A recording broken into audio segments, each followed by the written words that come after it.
All right, I made it. I made it. I made it to Sunday.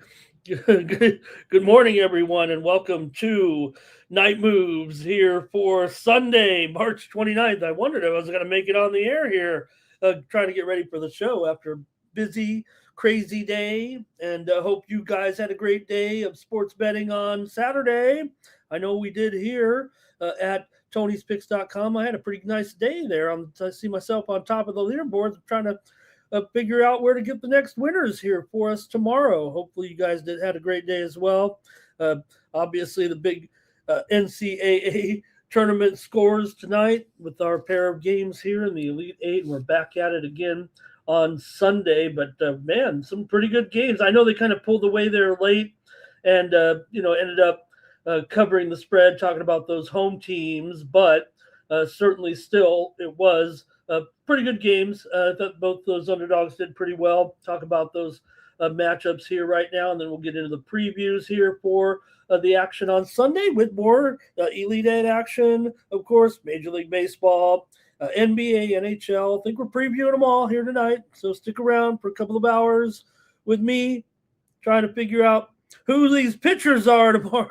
Who are these guys going tomorrow? Are we getting old or are the pitchers getting younger? Who are these guys tomorrow?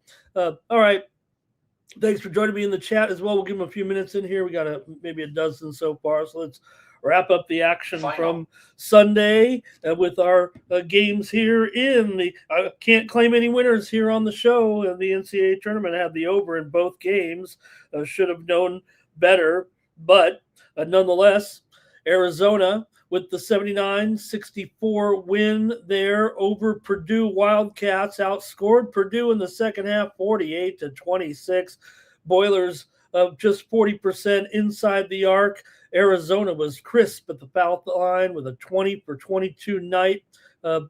Arizona going back to the Final Four. That's where this is Arizona basketball, man. They haven't been there since 2001, and this is where Arizona deserves to be. So the Cats are back in the Final Four here. Also, Illinois over Iowa, 71-59. Another one where the Illini pulls away late. Iowa scared them early with a 12-2 lead, but Illinois smooth as silk, hitting those threes and also inside the arc. Remember, they do it in and out, right? 61% inside the arc, extremely efficient offensively there. Illinois led the boards. Of course they did, right? 38-21. So the Illini, funny, I think they're going back to the Final Four for the first time since 2005. You'd think that Arizona would be there since the last time Illinois has been there. Not the case. So the Illini, I'm trying to remember what team that was. I might have, we might have like a Chat GPT segment where we can just look up stuff. That's what we were doing tonight. It's pretty fun.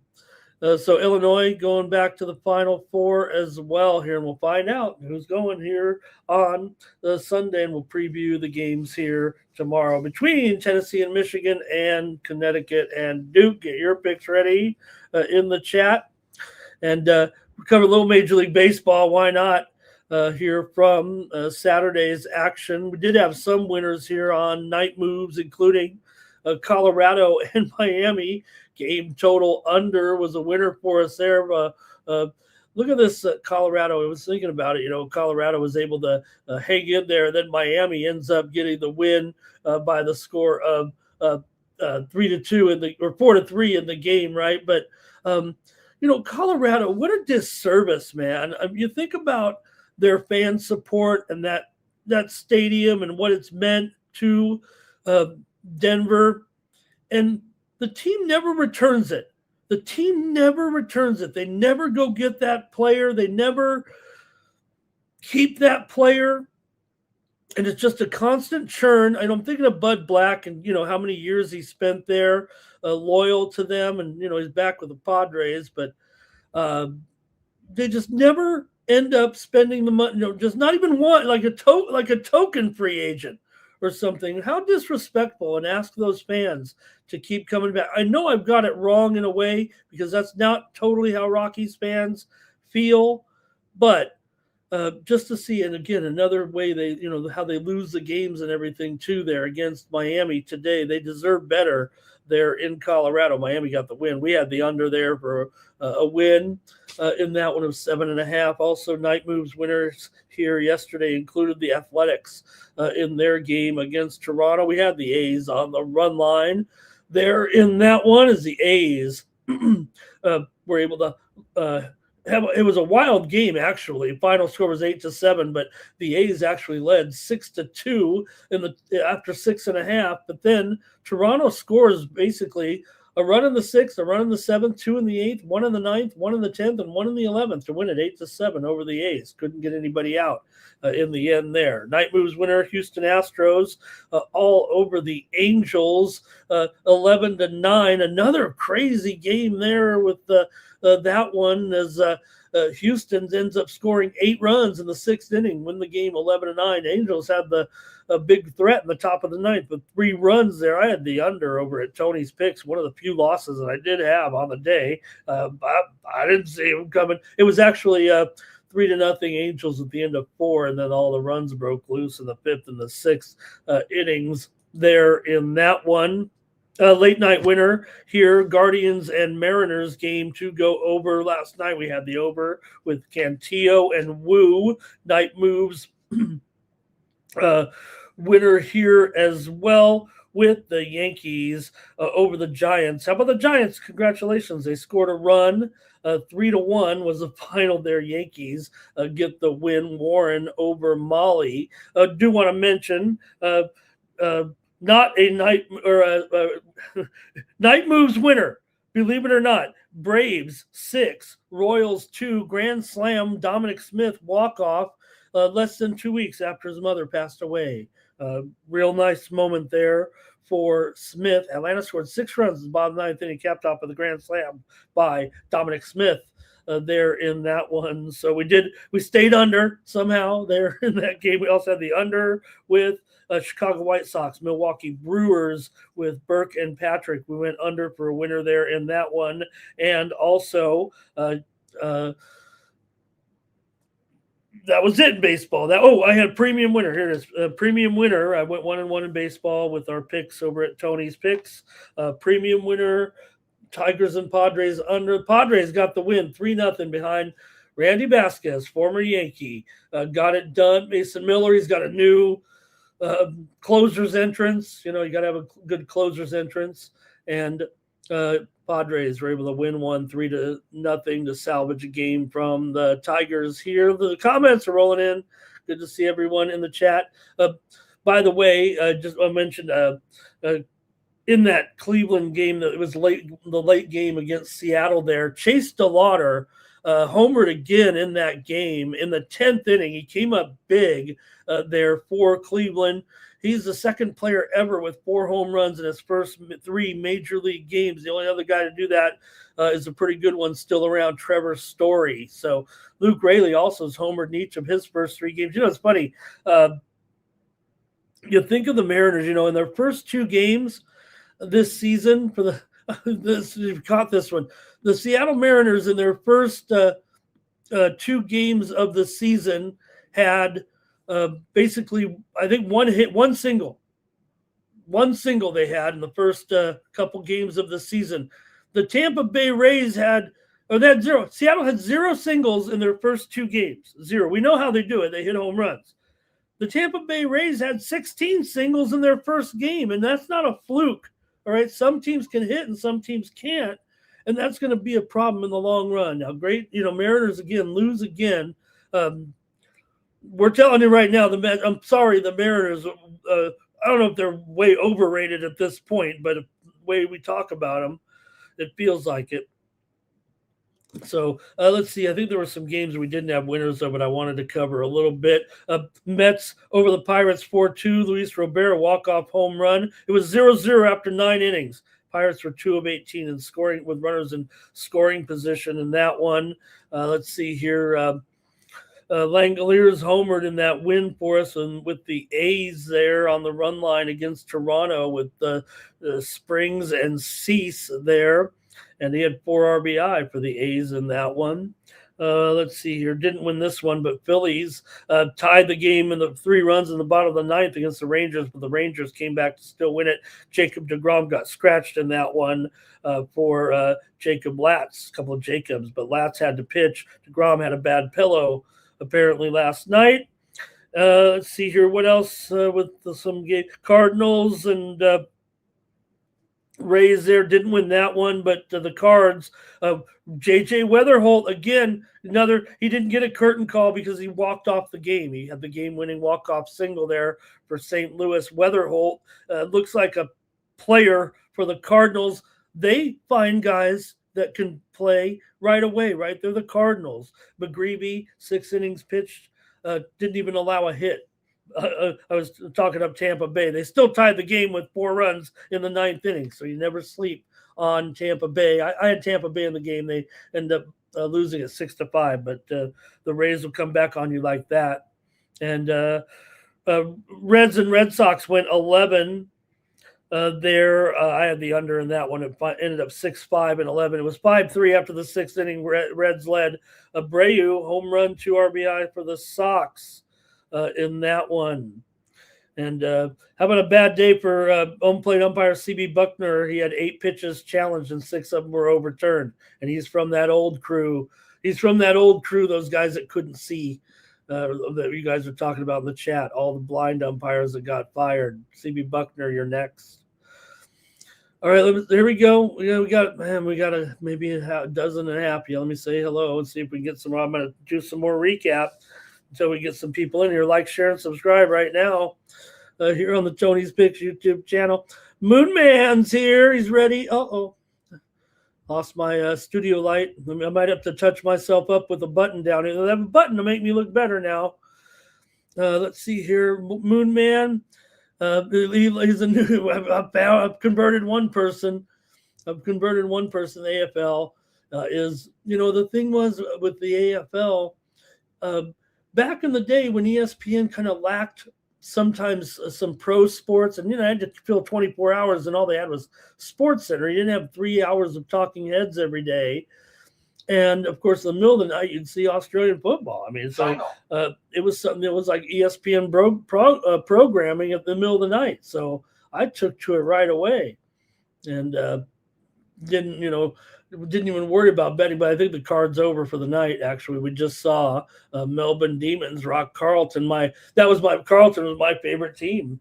I guess I can say growing up. I'm pretty sure I was in my teens watching those games on ESPN, AFL games. But Melbourne just beat Carlton 100-77. It just ended a few minutes ago. We were watching. There was also some rugby just ended here a few moments ago. And there's a match right now here, as a matter of fact, with Gold Coast and St. George. Illawarra Dragons didn't have a play on it here, but I don't know if it's on. I have to go to the illegal streams, I think, for that one. Hello to Victor Rojas. Hello. And Larry Martin's here. Timmy Two Shoes, ready to roll tonight. And Arizona to Smash says LALB. Hey, I had them there. I didn't have them on our show, but I did have Arizona there. Check me out on the Cover the Spread show on YouTube. And let's see here, LALB going with those Dodger plays here. And Mr. Wesker's joining us here tonight. Find him in all the best sports chat rooms up and down YouTube. Up One Money joining us here. And Padres fans should not criticize the Giants, says Mr. Weskers. Let's see here. Giants are not good, says Timmy Two Shoes. Hello to Tim in the chat. Good to have Tim in here. And let's see who else. It might be it. Might have just a regular crew in here. Let's see any unfamiliar names anyway. And looks like Mr. Westers wants out. That's okay, man. We'll make it without you, brother. All right. Let's see here. All right, I guess that's it from the chat there. Okay, we'll get ready to move on here a little bit. I'm gonna stretch it out now a little bit, thanks to Mr. Westerns. Let's stretch it out. Let's make it a little bit longer here. Okay. Take a look at some of the winners we had in the NBA with the Bucks and the Spurs. Game total under. That was a winner here on the show yesterday. Also, we had the winners with. Oh, it's a push there in Sacramento. I had a winner over there at Tony's Picks with the Detroit Pistons premium winner, Detroit all over Minnesota. Once they ruled that Duran was going to be in the lineup, all of a sudden it was all Pistons money. You knew it was good to go. And once that came in, I immediately filed my play as well. All we were waiting on was that Duran news. He's in. And the Pistons rocked on the road, 109-87 over Minnesota. Also, a winner here on the show with the, let's see here. That was it. That was it for the NBA. Let's go over to choicepicks.com and wait for a few more folks to come in. But also, let's see who was hot. I know I was hot, so but let's see who else was on top of those handicapper leaderboards over at Tony's Picks. I think I went 8-2-1 here. I know I did. That crazy fight there in the UFC, but did go 3-1-1 there. There it is. Oh, let's see. 7-2-1 here, maybe. Okay, that's fine. That's a good day over for me. I lead the handicapper leaderboards. 7-2-1. I think there was another winner in there, though. Let's check it out. Maybe it was that fight. Maybe I had a push and there was that fight. I know I have the. Let me see what's going on here in hockey. Now I'm confused a little bit. Winners here on the show included premium pick winner San Jose and Columbus game to go under. We had that winner yesterday. We also had the Sharks on the puck line there against the Blue Jackets as the Sharks were able to get the 3-2 win on the road in that one. Also, night moves winner here with Dallas against Pittsburgh. Man, Dallas rocked Pittsburgh 6-3. Also, we had over in Minnesota and Boston is Boston 6-3 over the Wild at home. They keep going. Kraken and the Sabres. Premium pick winner on the under there is the Sabres. Win again 3-2 over the Kraken. We did have the winner with the Kraken here on Night Moves on the puck line. And also, Night Moves winner St. Louis Blues winning again at home 5-1. They crushed the Leafs, actually. We had a premium pick winner on the over 5.5 there in that one. Hopefully, you got the 5.5 or at least bought it down. That's what we had a 5.5 juiced as our premium pick winner there, but did land 6 there. Some people may have gotten a push, but don't forget, you can get those in hockey. Some books do have alternate lines available. Don't want to pay too much juice on that. But we had the Flyers over the Red Wings, 5-3. Winner for Philly on the road. Big win for them. They're still trying. Utah rocked the Kings again. 6-2. Kings, man, they're going to fall out of this playoff situation here right now, unfortunately, for the Kings. Bad timing. And the Capitals, shootout win over the Knights. We had the Capitals here on the show last night. Nick Lagarettos, 8-4 on the day for 3 3/4 units. David Racy, 8-5, 3.5 units. Damon Sosh, undefeated, 3-0, 3 1/4 units, throwing some dogs in there. Double Shooty, 5-2, up 3 units. Tony T, 3-0. He's been, it's been a run here for Tony for a couple weeks now. Kevin Thomas, 4-3. Brian Bittler, 2-1. Chris Atkins, 2-1. Ron Hahn won his only play, and Joey Tron in the green on Saturday. Last 7 days, Nick Lagarettos up nearly 11.5 units. Bo Dunn up 10 units. He's really crushing since rejoining the Tony's team. Tony, there it is. I told you. I mean, look at just this week, 14-4. Up over almost 9.5 units. Double Shooty up over 6 units. Brian Bittler. If I didn't have that, I did have a 1-7 there last week, and that's the only thing keeping me off. That day's about to fall off the weekly leaderboard here, but I had a clunker in there last week, ruined a perfectly good stretch with a bad day. I had a 3-day stretch where we really crushed it, and then gave it all back. Gave a lot back in one day, keeping me off this weekly leaderboard here right now. But Brian Bittler up there, 12-6, nearly 6 units of profit. Last 30 days, There's Brian Bittler up there, almost 17 units of profit. Shane Mickle, 13 and a third units of profit. Kevin Thomas up 7.5 units of profit. Bo Dunn up 7 units this month. And Stephen Duncan, anybody seen him? No sign of Stephen for 12 days right now. I hope he's okay. Anybody catch tonight at the UFC? I'm going to take a look at my winners here a little bit and see what they were. But at the UFC, when Bruce Buffer announced the incorrect winner of the fight, and didn't even realize it until he'd kind of walked out of the ring, had to regroup, gather the fighters back. The referee even had to put back on his rubber gloves to lift the man's hand, as Buffer had to, I apologize. He yelled in the microphone as he had to repeat the correct scoreboard. Okay, I had the main event, Joe Piper over Izzy. I had Piper in that one, plus money there. Too bad for Izzy, man. It wasn't so much, before fighting good fighters, but it was slow and low quick and I said it right here as my preview.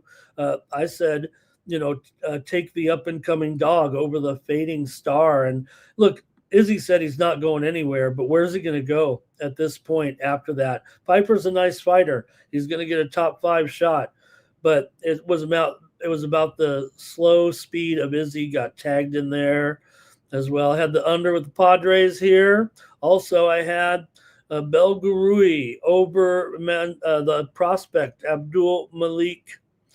There's that Angel loss. Here's the winner with the Blues, 5-1. I had a loss I know Mills had Tyrell Fortune. He interviewed him, a great interview by Mills this week. And I still couldn't get it out of my mind about Tybur. And here's a night where, we saw some young guys win. So great job by Mills. I know he had Fortune. I didn't look yet, but I know he had Fortune in that fight.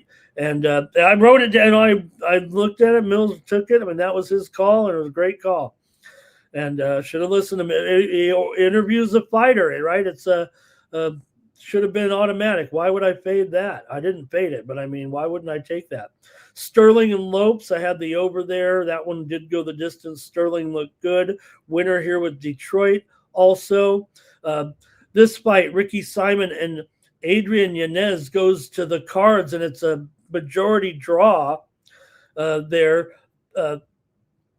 28-28, 28-28, and 29-28 for a majority draw. And it was a ripoff job there, as Adrian Yanez definitely beat my man, Ricky Simon. He beat him. I don't know what the judges were watching there in that one. I'm saying my guy lost. He did. He lost.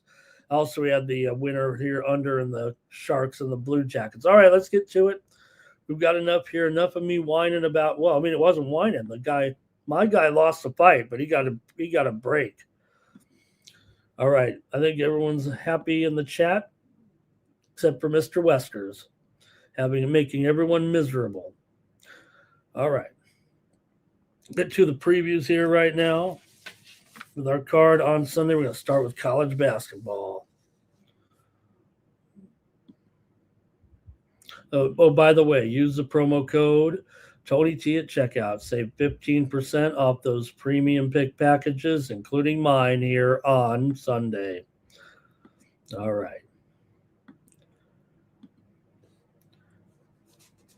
Tennessee Volunteers is going to take on the Michigan Wolverines. Elite 8 action here on Sunday with the Wolverines favored by 7. And the total here, 146.5.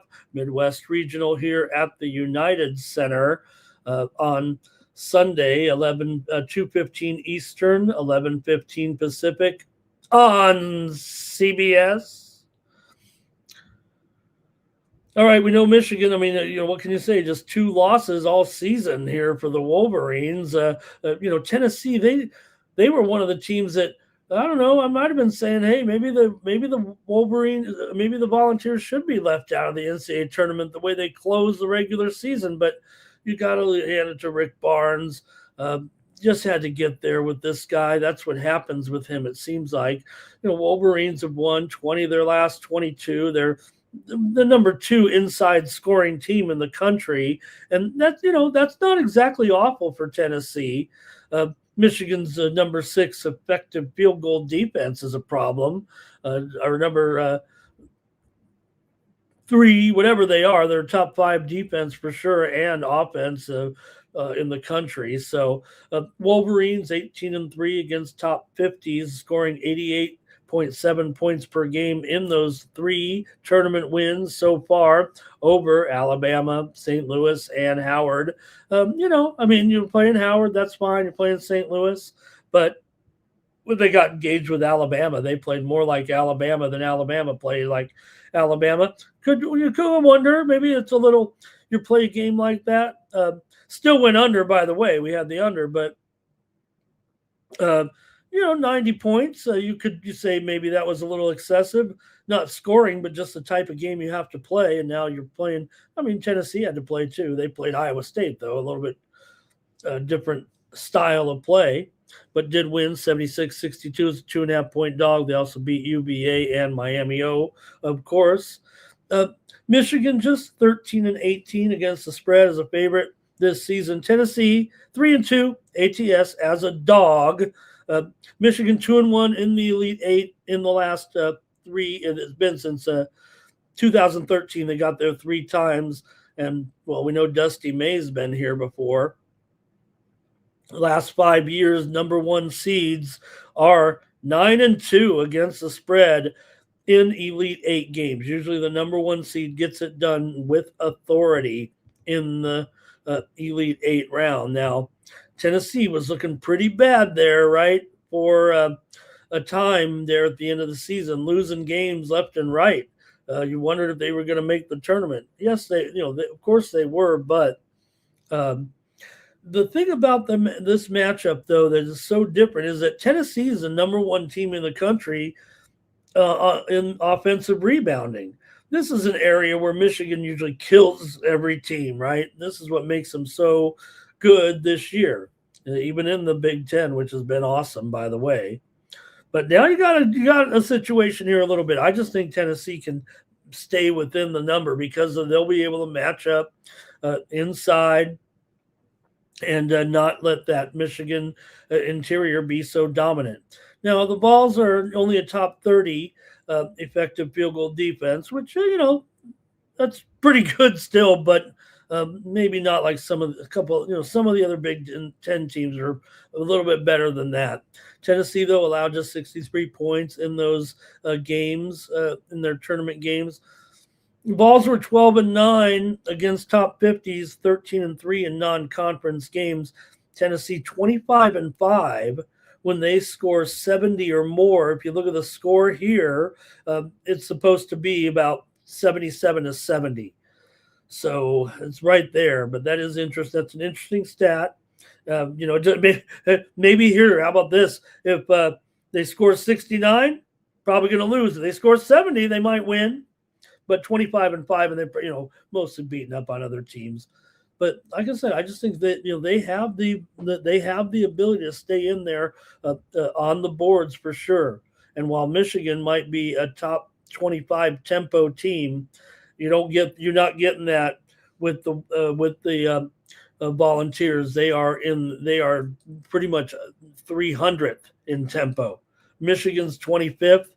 Tennessee is 300th in tempo. They don't want you to. They're not going to be going up and down with you. They are not. I know I went over yesterday in both games, but I'm going under in this one.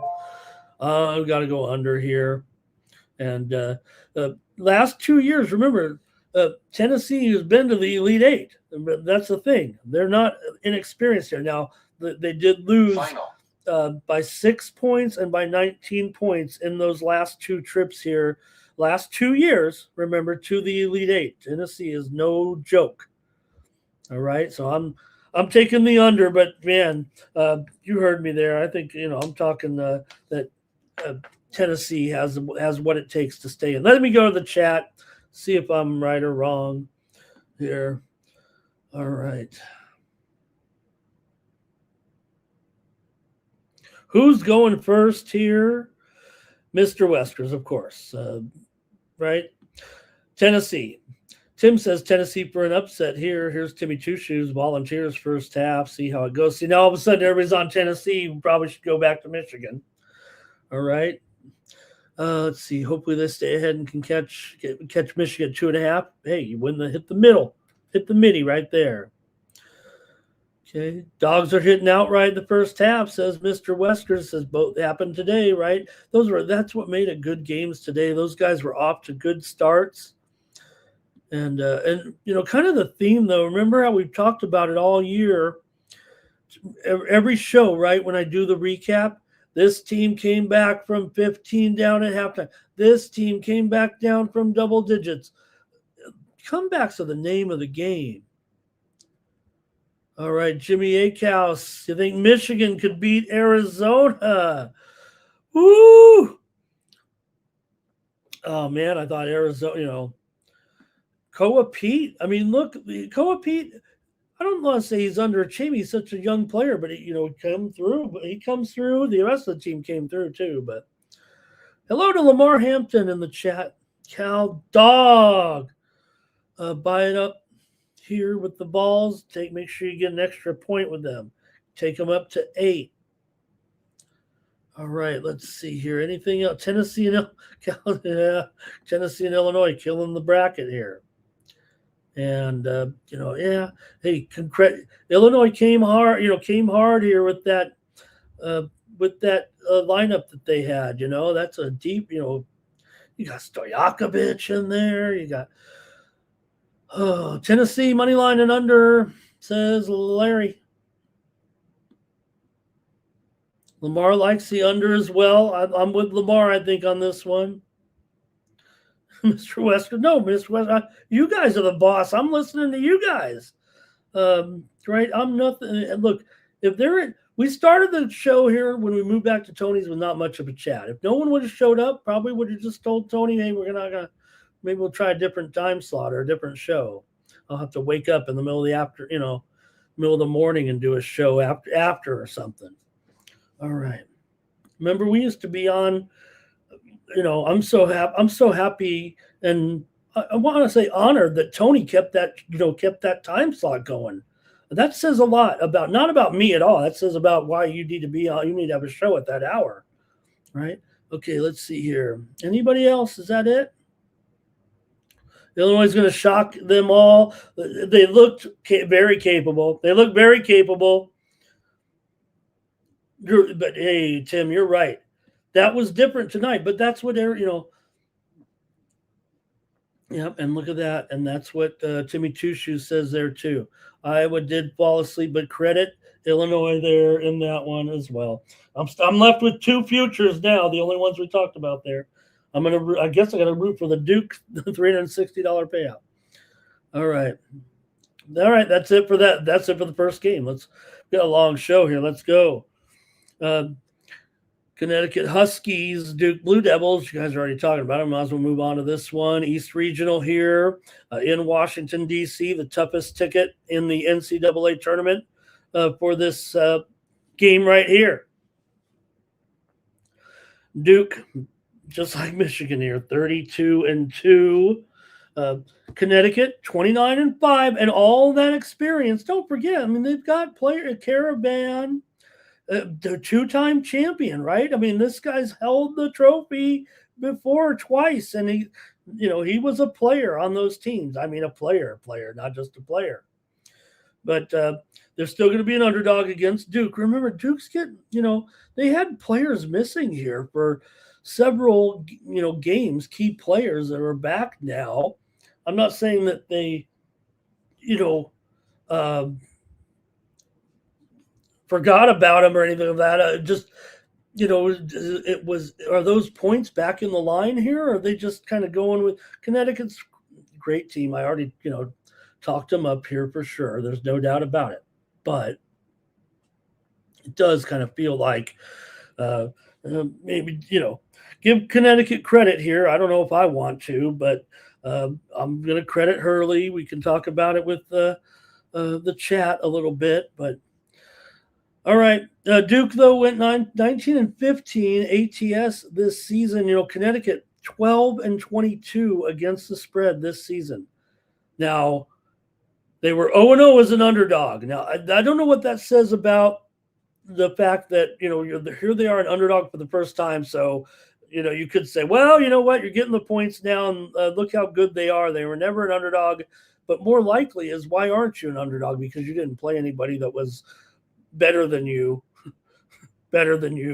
except St. John's, but that didn't count because the odds makers blew it. St. John's is better. They're still better than Connecticut right now, right this second. So I think that says a lot here about Connecticut. Yeah, Duke, they're not in the Big Ten or anything, but 15-13 against the spread is a favorite. Duke's won 14 in a row, 15-1 in non-conference games. They're number 13 effective field goal percentage team, number 12 effective percentage defense field goal wise. Duke's losses were by 1 and 2 points. So 16-2 versus teams ranked in the top 50. Blue Devils shoot 60% from the inside, number 7 in the country. And they're here again, like I said, those last 5 years, those number 1 seeds, 9-2 against the spread in the Elite 8 round. For Duke, they are 2-3 in their last 5 appearances in the Elite 8 straight up. Huskies 10-4 in their last 14 after that 22-1 start as the games got tougher. Connecticut, top 35 effective field goal percentage offense, number 7 defensively in that category. Huskies went 12-1 in non-conference games. Connecticut does not get to the foul line. They only got 16.5% of their points from the foul line this season. They are 333rd in that category out of 365 teams. It is a factor.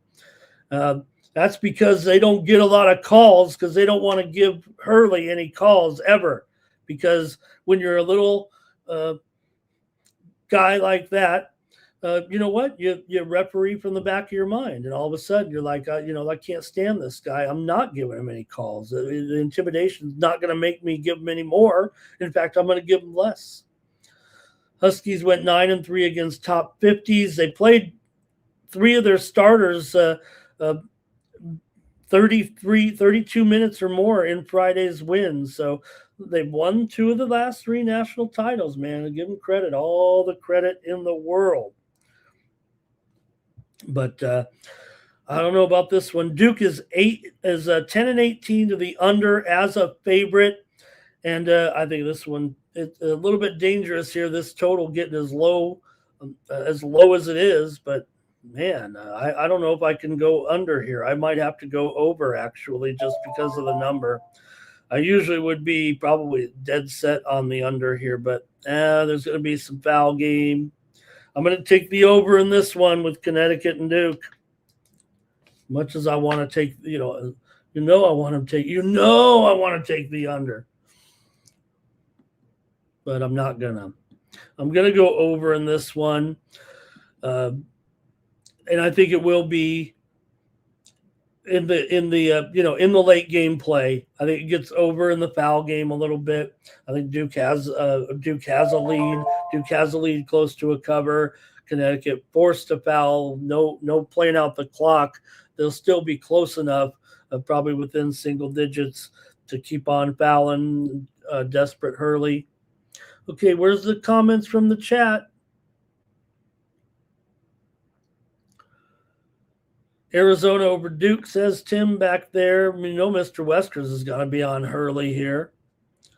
He loves him. Hey, two peas in a pod, birds of a feather. Cal Dogs on Duke. Cal Dogs on the over. Remember what I said. You know what? I think Bobby Hurley is my favorite Hurley. I never thought I'd say that in my life. Bobby Hurley deserves a look. Danny Hurley's a championship coach. Bobby Hurley wasn't. Bobby Hurley deserves a job somewhere. He might have gotten jobbed at Arizona State, actually. Boozer over. God, Boozer, man, what a player, huh? We talked about, chip off the old block, him and his brother, but it does make a difference when you have, and you can see his dad in the crowd, man. Okay, Duke and Connecticut over. Duke -5.5, says Larry. Duke should win there. And Mr. Westerns, he's also a big fan of officials. He loves officials. A big supporter of officiating. Duke money line, Boozer over. Dallas Stars for 3-1 there. Great, Timmy. Thank you with that. That parlay. All right, that's it. All right, under in the first game, over in the second game. Let's get on with it. Going to go to the major leagues first. I still have baseball fever here at the start of the season. So until we get to the postseason, it might be baseball first.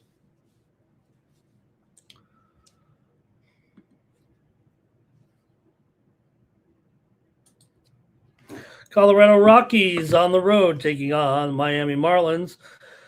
Major League Baseball action here for Sunday as we get rolling with this card. And is I got the right game? Oh no. I've already screwed it up, haven't I? All right, we'll just stay with this game. I know I've messed up the order here, I think. Oh.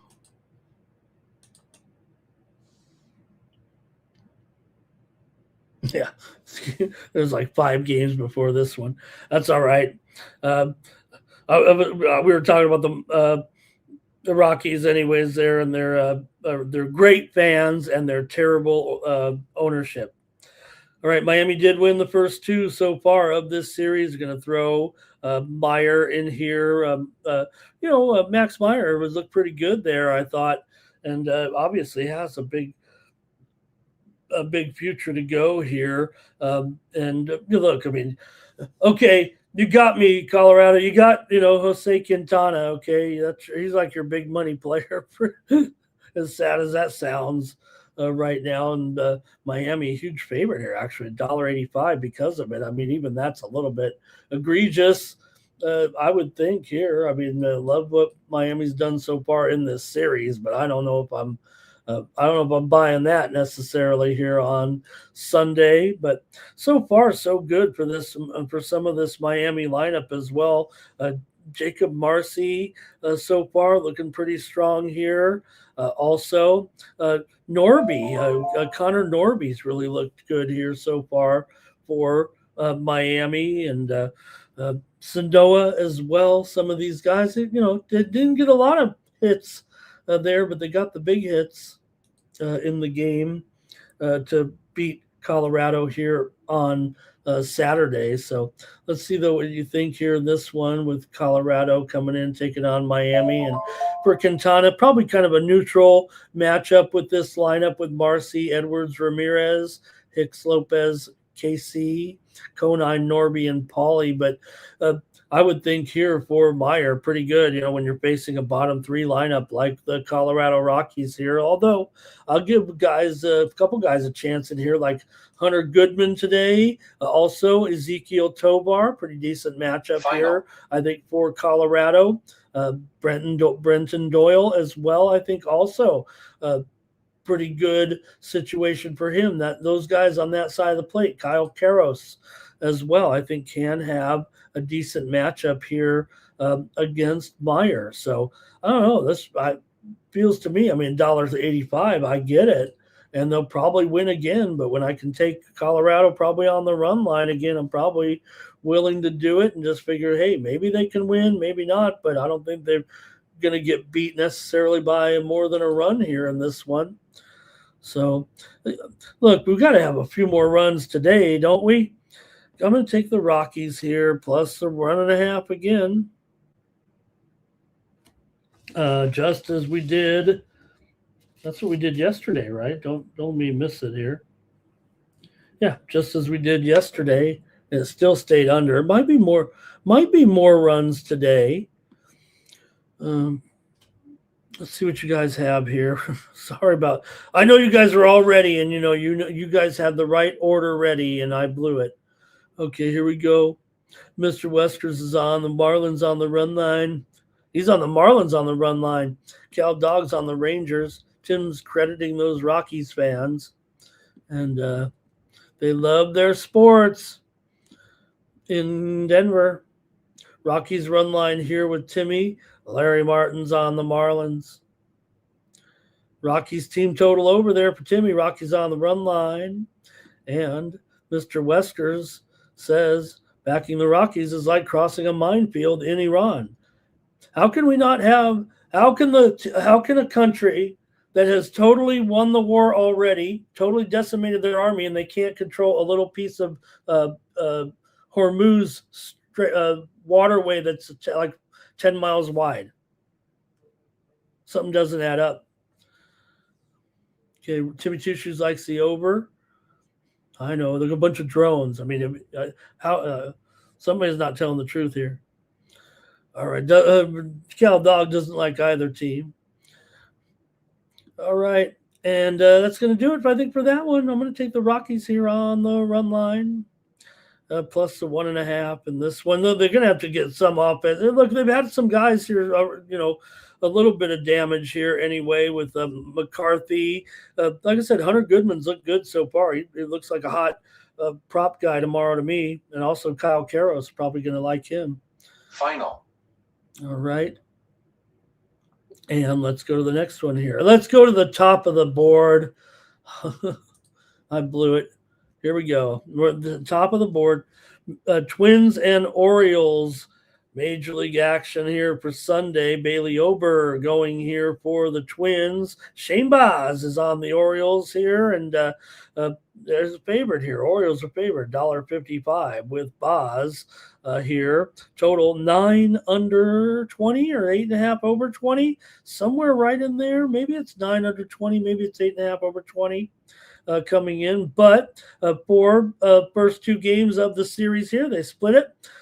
Baltimore won 2-1 in the opener, and then they came back there yesterday 4-1 as the Twins got the win over the O's there yesterday on the road. So let's see though here with Baz, still pretty good favorite here.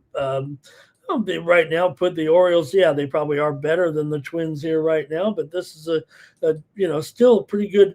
The Twins are here into the third starter, and you got Bailey Ober. Their team's going out there with far less than that, it feels like here right now. I think we might get some good pitching from these guys in this one between Ober and Baz. I mean, I kind of, don't mind these 2 pitchers here.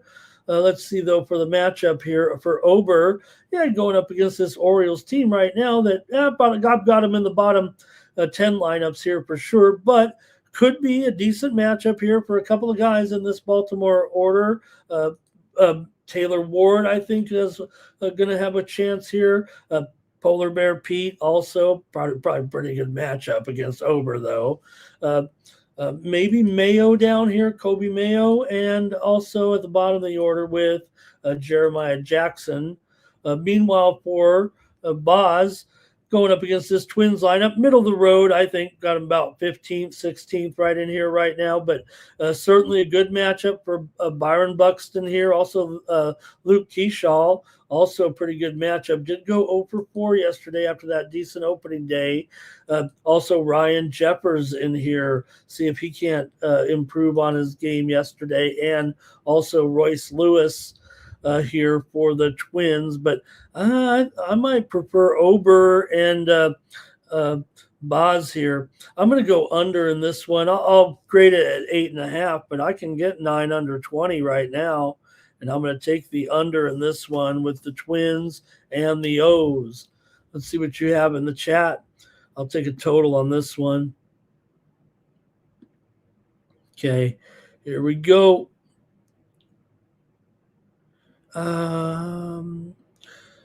Gunner for a homer, says Timmy. I'm neutral on it, and I think I'm neutral on Gunner today. I didn't look at the prices yet, but let's see here. Larry says under. Let me pop up the batter versus pitcher stats too while we're at it.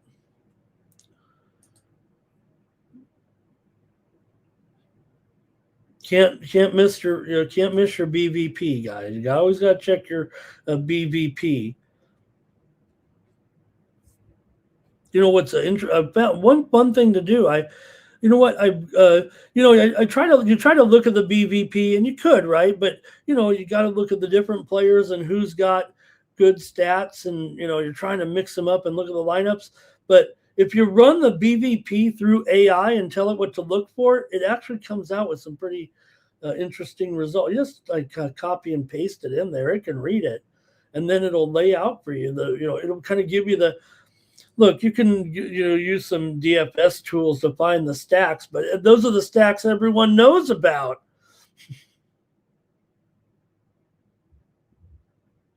Okay, anybody here? Let me see.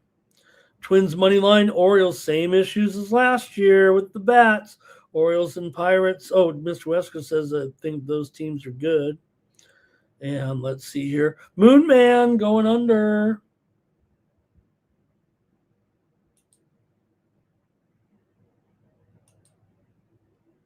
And let's see here. Pete Alonso. Twins money line for Cal Dog. Jimmy Two Shoes on the over, looking for some offense here. And the bullpens have been. Hey, we actually look at the bullpen stats now with 2 games for everybody. Who has the best bullpen so far? The Yankees, of course. Yankees, Rangers, Mariners, Dodgers, no runs allowed. Detroit 0.93, Boston 0.96, Milwaukee 104, Rockies 123, San Francisco 142 at the bottom. Tampa Bay 1421, Kansas City 1137, St. Louis 1125, Chicago 1045, Pittsburgh 635. You can see some of these teams going to already be here, probably with Chicago and Pittsburgh in there. Does feel like it, doesn't it? Okay, let me try to move on here. I do want to try to get the BVP report there for what you guys are saying. And see who's at the top of the report. All right. Who's number 1 on the BVP board tomorrow? Did anybody go there yet? Of course, it's Hunter Goodman. Better we get on Hunter Goodman tomorrow, guys. All right. Trey Turner against Mackenzie Gore. 11 for 25. Acuna, 6 for 14 against Seth Lugo. Pardon me, guys. Luzardo, 6 for 20 against Nimmo, 6 for 20 against Luzardo. We'll cover more later. Let's keep it moving here right now in the major leagues and go to next up with Royals here. Oh, geez. I am all over the place, guys. I'm sorry. I messed. I'll just go with this one. I'm not going to.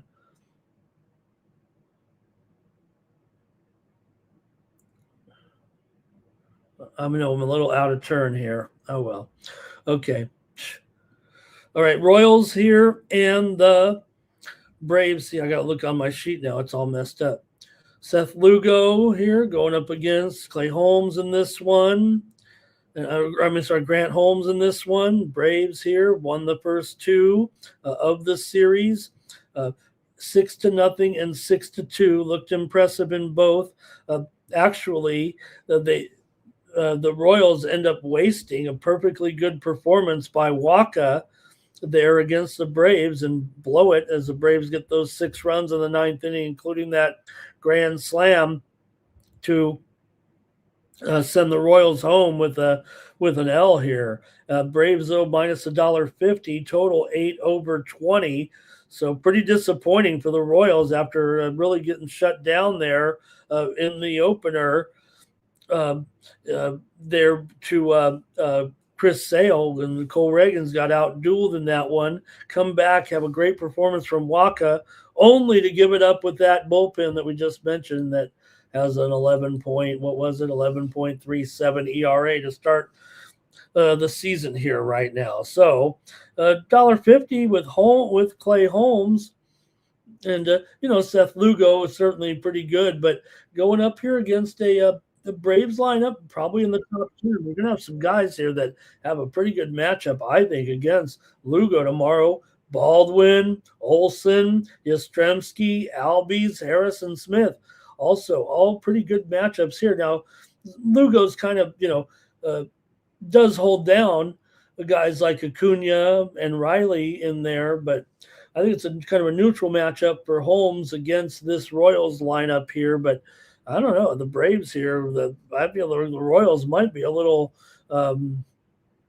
disappointed in the way things have going here so far.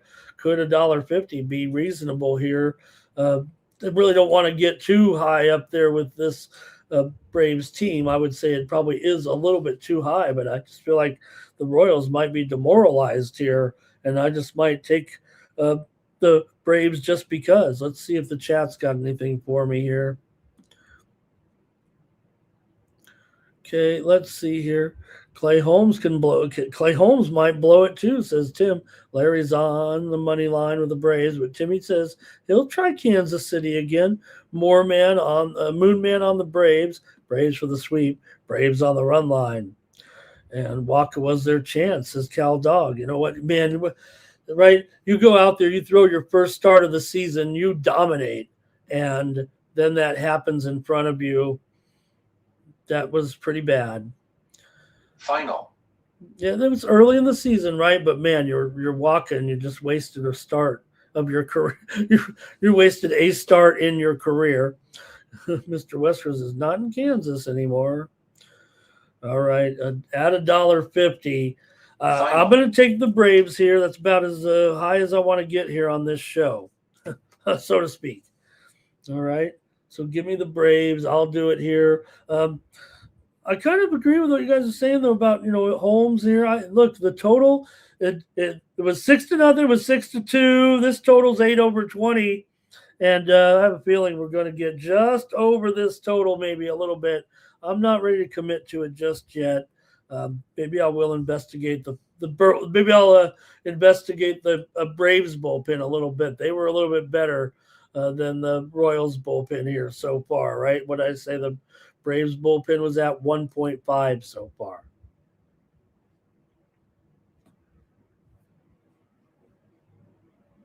All right, and I'll take the Braves. Next up, okay, let me try to get to the right game here. Next up, Rangers. Okay, that's what the problem is here. I don't have the Rangers. I didn't do that. I somehow forgot it. Not forgot. It's in my notes here, but okay. I mentioned Luzardo there, right?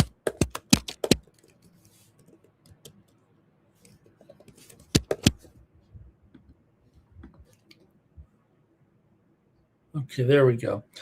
Rangers here on the road taking on the Phillies. Mackenzie Gore. I thought there was some news about Mackenzie Gore, though, here. Let me see what it is here.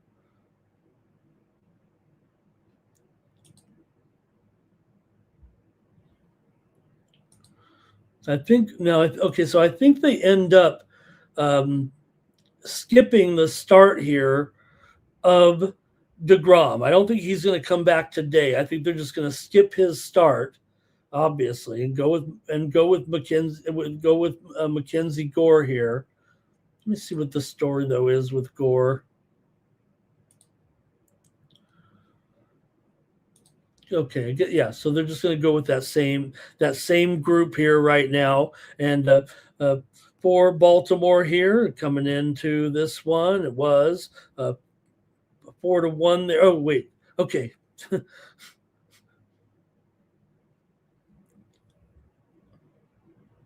What have I screwed up here with my notes? Me screwing up the order has me totally out of whack here. I'm looking back at that Orioles Twins game here. All right, sorry about that, gang. All right, for Mackenzie Gore here and the Rangers, they've split the series so far in these two. Phillies, obviously, they lost the first one 5-3 and come back to win the next one. Rangers did, right? 5-4 there yesterday. So they've split the first two. I got it now. I'm back on track here with this one. with Luzardo here, $1.50 favorite for the Phillies here tonight. And Phillies going to come in with a top 5 lineup here right now. But look, I don't know if there's any total advantage here going up against a guy like Gore. It's a tough matchup for him, no doubt. But I don't know if I'm totally turned on for a mass crushing of him here necessarily. But between Turner and Schwarbs here, you see who else is rolling right now in this lineup. Schwarber obviously looking pretty good. He looked good in that first game, obviously. And Crawford as well here, Bohm as well. For Luzardo, look, you're going up here against a Texas team that probably in the bottom 10 lineups, and it's going to be a tough matchup for some of these guys like Nimmo, like Seager, like Peterson, like Smith. A little bit of a tough matchup there for sure for a couple of those guys. And as far as Luzardo's concerned, I mean, I think he can navigate the lineup here a little bit as well. I don't want to say this one's not bad either at $1.50 with these Phillies right now. Yeah, it was a split there yesterday, and the Rangers were able to get that win in 10 innings. And yeah, the Phillies had to come back. Final. Got 3 runs in the bottom of the 9th inning. They still brought up they scored a run in the bottom of the 10th inning and made a game of it there after losing the lead. Burger Time homered for Texas. Seager homered yesterday for Texas as well. Okay, let's go to the chat here. I do need some help on this one after all. But $1.50 here right now with the Phillies and the rubber match here. Showing $1.46 at Circa. Okay, here we go. I'm looking for the comments. Phillies for Cal Dog, Rangers though for Mr. Weskers, and Luzardo to be concerned. Yeah, I mean, well, you look third starter here for each team, and I don't it doesn't seem terrible for the Phillies. I wonder about Gore's long-term prospects here right now. I mean, it feels like he's on the downside a little bit. And going up against this team, and meanwhile, you get Luzardo. You look at it as if he can be junky, but remember he just signed a $135 million contract extension a couple weeks ago. I think they feel like he's going to be able to do it. Okay, Mr. Weskers, he likes the Ranger. Oh, he says a new batting coach. Okay. Moonman, not a fan of Gore. And let's see here. Luzardo is excellent, says Mr. Weskers. Yeah, I mean, I agree with that. Look, remember, there was a time last September that he was mowing them down. I mean, he had a stretch of games there, very, very strong late in the season, and that was in September. I mean, he's durable and kept it going. Larry says Rangers here. I agree with Mr. Weskers. I think Luzardo's that's what the Phillies makes this team so tough. Hey, Oscar Schneider's in there. He says, "Do we like the Blue Jays?" Maybe that's Schneider. Maybe we can bring him in to manage the team. I don't. I'm going to take. Well, I'll get to that game in just a moment. Then we get the Phillies though here in this one. Got to move a little faster than this. If I didn't have the lineup the order of the games all screwed up here, we'd be okay. Okay, let's go next to final. I'm in chronological order here in the major leagues. I don't do rotation order when I do the show, but maybe I should start. Next up, the Athletics here taking on the Blue Jays here with Morales going up here against Lauer. In this one, you got Lauer $1.60 now here with this one. And well, you know what? For the A's here, I think the A's are kind of looking like they did. I mean, they still got these bats a little bit here. Luis Morales said, certainly not going to be thrilling here. And Toronto has won the first 2 games. Lauer, the veteran, just want to almost call him a soft tosser now, but should be in line for a pretty decent game here, I would think, against this A's lineup. But you got to watch out maybe here for Nick Kurtz a little bit.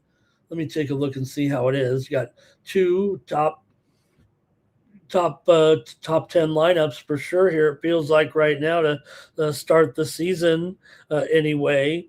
Langoliers has looked strong here for the Athletics so far, and for Toronto, you got some guys doing the good job. Vladdy here. I mean, look, Vladdy, you might find the Vladdy MVP bets here right now. Also, a good start for Andres Jimenez there in this bottom of this lineup.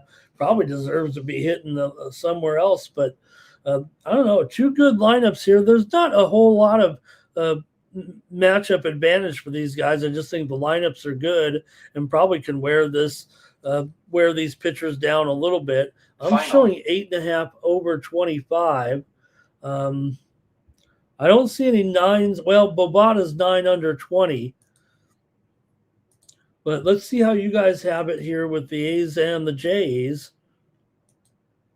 And see how you want to take it here. Because, look, I like the bats, but I don't think the splits are really overwhelming here. And I might have an under here again. Here we go.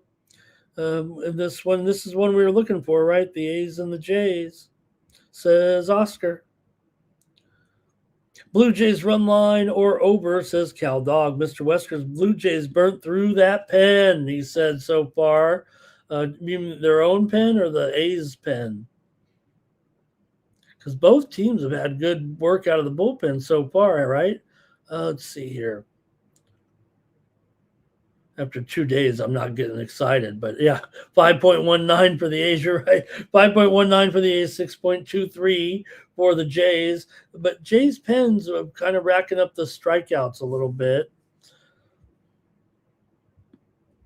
Blue Jays money line for Larry. A's team total over for Timmy Two Shoes. And Moon Man's got my man Langoliers for his total bases in this one. I just always say he's my guy because I got in one of those sites where you like buy the player, and you try to invest in them long term. And I only bought one player went on there, and I put all my money on Shea Langoliers 2 years ago. I think I'm down 17 cents.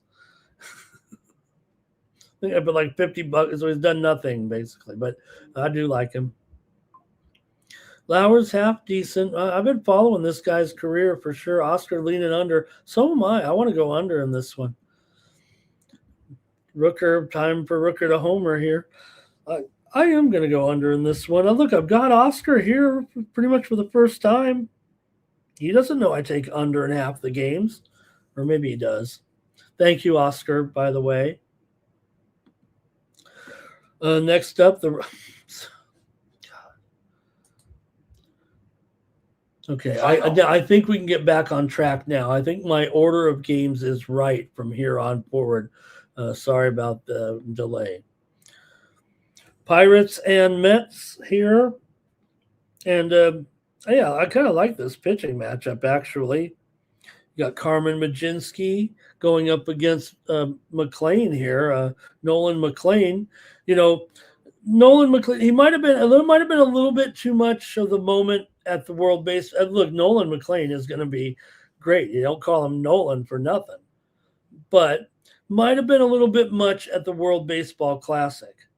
All right. So, even here, now the Mets have won the first 2 games, and poor Pirates, again, kind of like that Rockies syndrome a little bit, but reasonable price here. I don't know, $1.75, $1.80, but after the Mets were able to dispatch of these guys already 11-7 and 4-2, it's going to be hard not to want to take the Mets again on the run line, even though I like Carmen Majinski a lot. Ever since he turned down going pro to stay at South Carolina, I gained a lot of respect for him. It was still getting a little money back then, I think, probably. But, I think he's poised for a good year. But right now, the Mets just seem to do what they want and take what they want. So let's see what the matchups say here for me, anyway. With this one, Pittsburgh, I've got him right now as the next to last lineup here, totally. And for McLean, he should dominate against some of these guys. He should really clamp down on guys like O'Hearn, like Brian Reynolds, like Brandon Lau. They're a total mismatch, really. He holds a big advantage here over this one. And you got this Mets lineup. Basically, I've got him at number 2 right now in my rankings. And I don't know if it's a total bad situation for Majinski.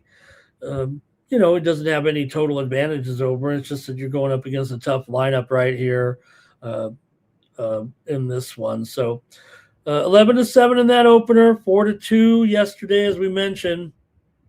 And, like I said, feels like a good pitching matchup, but it's just a matter of the Mets lineup clicks. They probably could have a pretty strong day here. And, it is $1.80 after all. So let's see what you guys have here in this one. If you want to make a pick on it, and I'm ready to go. We'll get down here with this. I would look forward to this one. Let's see here. What do we got? Oscar, what is my favorite play of the day? Well, of course, it's the A's and the Blue Jays under. Come on. You can't, a Mets money line and over, says Oscar. Cal Dog's going over again. I'm kind of thinking with Cal Dog here a little bit. And Timmy said maybe Soderstrom for a homer in that game. Moon Man liking the Nerfy here. Mr. Westwood says the public still loves this Pirates team. That's so interesting, that you say it, right? Because, like I said, it just feels like they have no momentum here. That even when they, look, I don't want to make fun of that first game. They fought back pretty good there, right? But Larry says Pirates and Mets. He likes it under here. Yeah, like I said, I like this pitching matchup, but once they get we're already talking bullpens here a little bit. And Pittsburgh's got a 6.35 ERA after 2 games. And what did we say the Mets were at?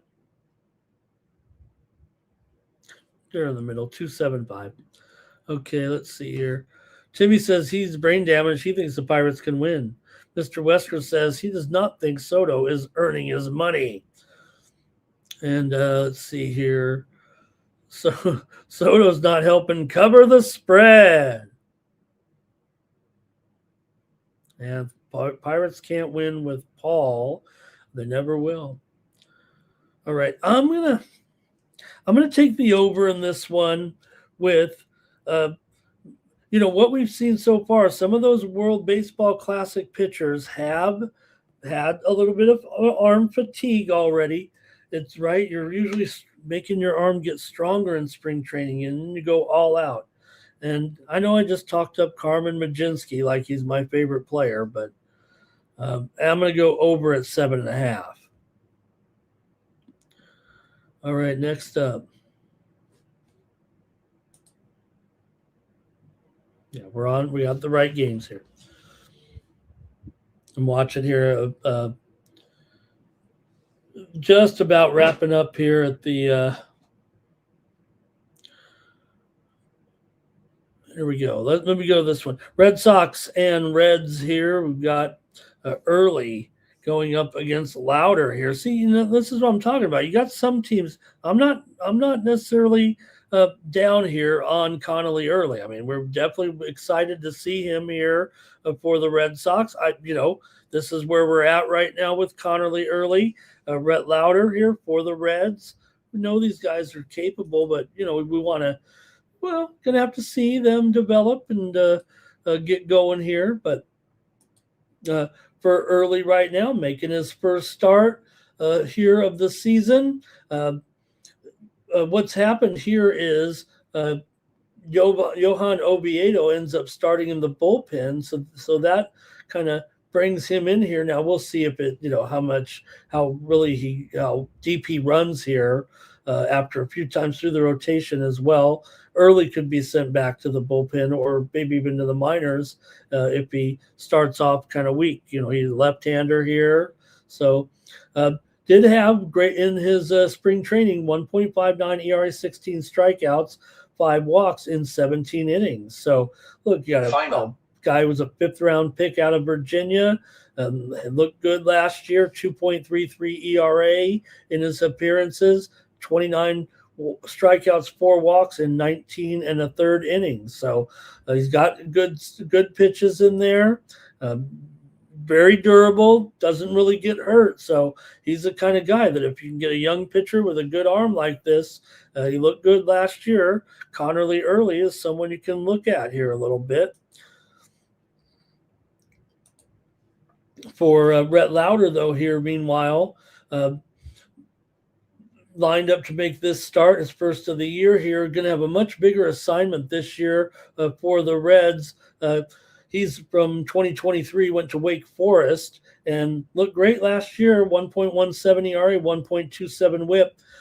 Tough on the K to walk ratio, 22 to 14 in 30 innings, but that was just 6 starts last year. So didn't pitch. That was in 2024. Last year he had injuries, and right now Nick Lodolo is starting on the injured list. So Lauder here gets locked into a rotation, and you got a big chance. When you get a chance like this, you cannot, miss out on an opportunity like this. So, you know what? It's not Chase Burns out there or anything, but here he is in this position, 3rd game of the season right now, and they're going to have to rely on him here.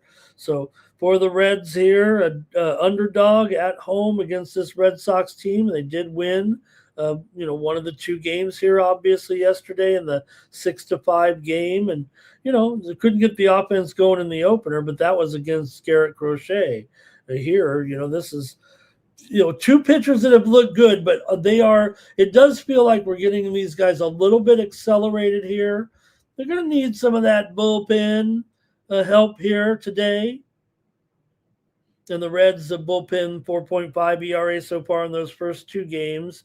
Red Sox a little bit more solid here, 0.96 right now. So still Red Sox on the road favored.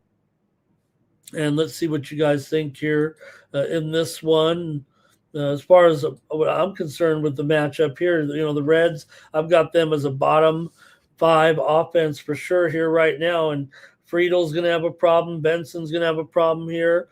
I'm neutral with Lauder against this Boston lineup here for sure. But let's see what you got.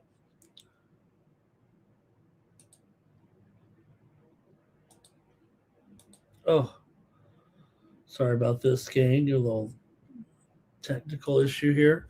Go into the chat, see what the comments say in this one.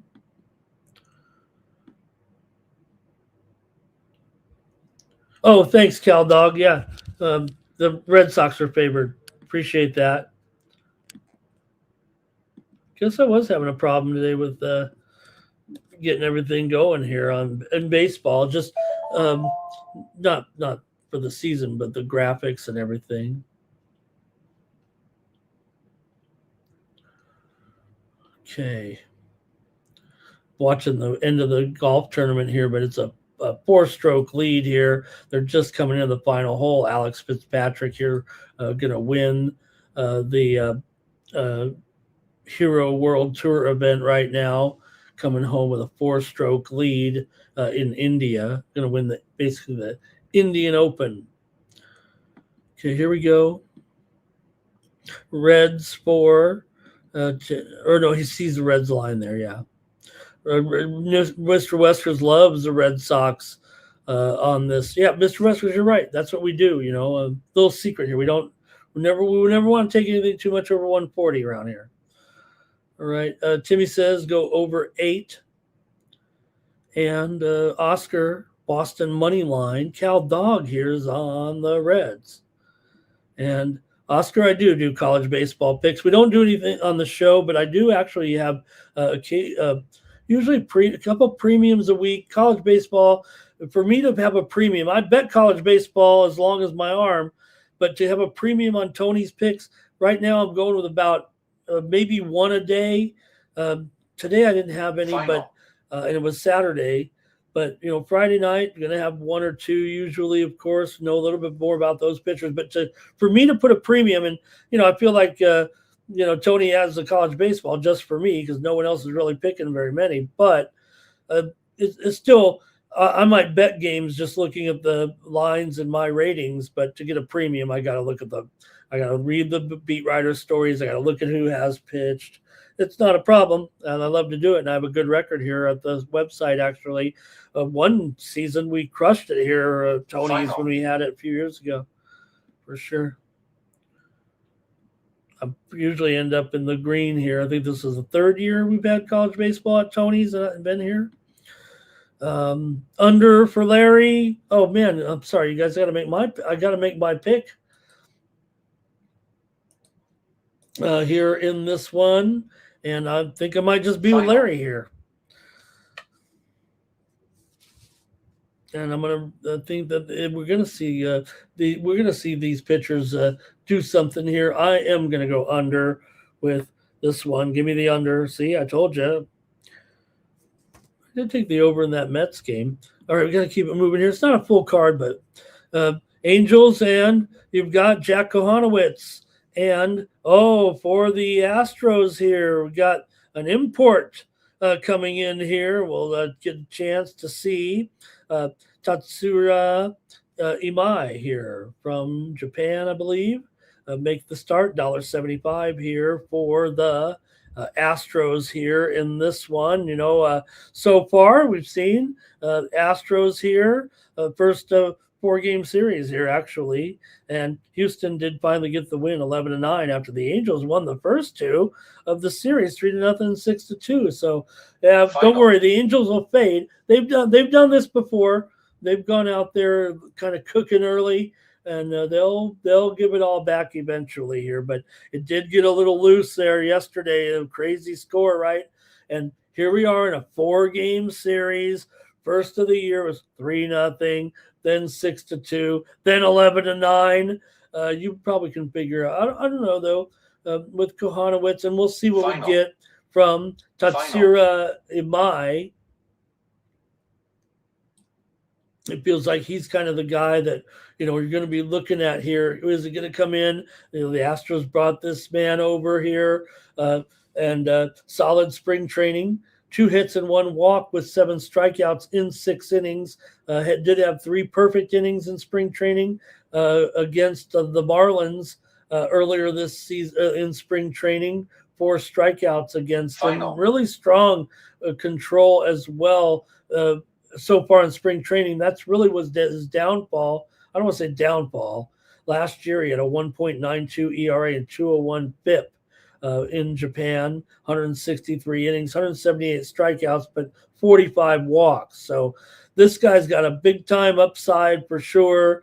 And he's kind of the guy who's replacing Framber Valdez in this rotation. So right now he's probably top 75 in the major leagues right now. So look, he's got, they got him for a reason. They needed him here. And for Kohanowitz, look, you get what you get with this guy so far. I don't know if he's any answer here as a number 4 man in a rotation going up here against a guy who, is brought over, for some money and looks pretty good here. So let's see what you got, though. The Angels did win the first 2. Not going to slide them here a little bit, but man, it does seem like you've got the Astros do have. I'm still rating them bottom 5 in this lineup, but it's not, against Kohanowitz. I think there's a little bit neutral here. I think we could see the Astros still have a pretty good run at this one.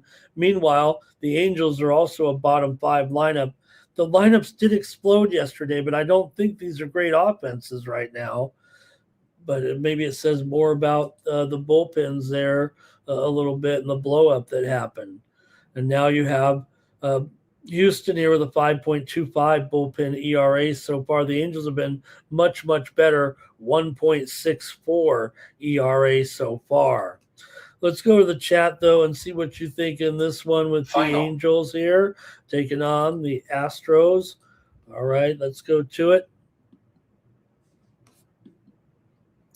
It's going to be Mr. Westwood likes the Angels here on the money line. Astros for Larry. And Mr. Westwood's not confident with the Japanese pitchers, although maybe you might take a look at some of these guys. They're putting up some pretty good numbers. Maybe you've heard of Shoto Imanaga. And there's a guy in the Dodgers, too, who's pretty good. Yoshinobu Yamamoto. And another guy who doesn't pitch very much, but when he does, he's a killer. All right. Hey, Flock, want to see Flock in there. Nice to see Flock. He said, what do you think about the Blue Jays? I think they might score less than 4 runs today. Cal Dog's on the over here. Jimmy Tushu says, LA Angels team total over there. And Mr. Western said, yeah, Trout hit that opening day homer, right? I mean, we've seen that before, too. Halo's here plus 1.5 for more Moon Man. And all right, I guess that's it from the chat. I'm going over here with the Angels and the Astros. Give me the over. They scored 20 yesterday. I don't think they'll score 20 today, but they might get 9.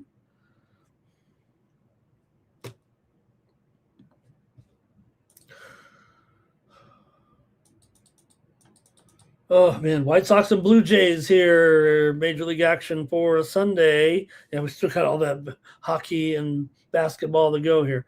Got a matchup here with the left-hander here for the White Sox, Anthony Kay, and he's up here against Brandon Sproat of the Brewers. So here we are. Look where we're getting into some of this pitching. Hey, these guys will be fine, but just don't have we've seen some more of Sproat than we have, I believe, of the left-hander Kay here, of course, from the White Sox here in this one. For Kay here, mostly, out of the bullpen last year. So I think he's probably an opener here, right? What are the pitching plans?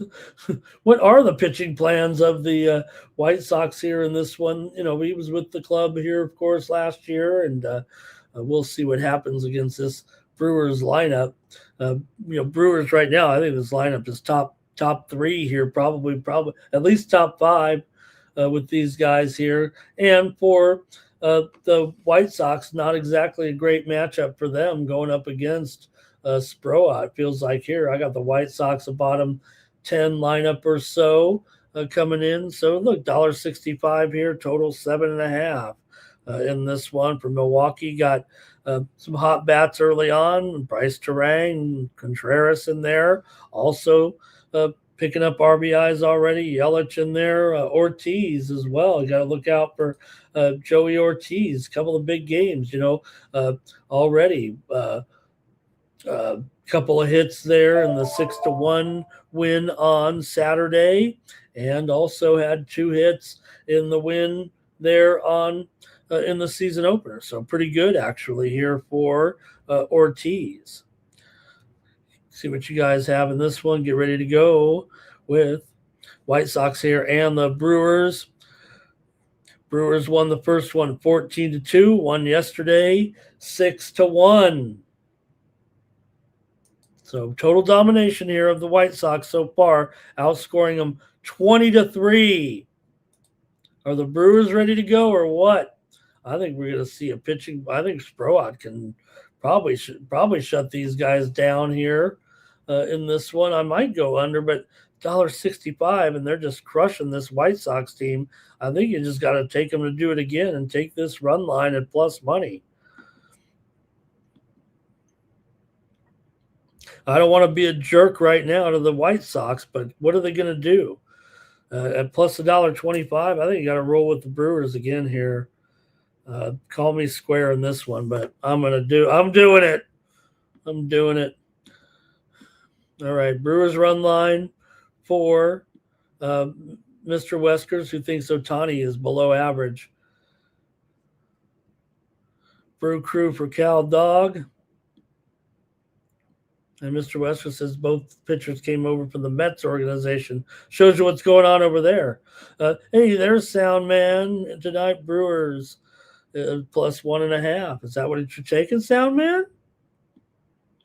Moon Man going over. Mr. Weskers runs in the first inning and second inning go over 5. He says, "Bro, God's there."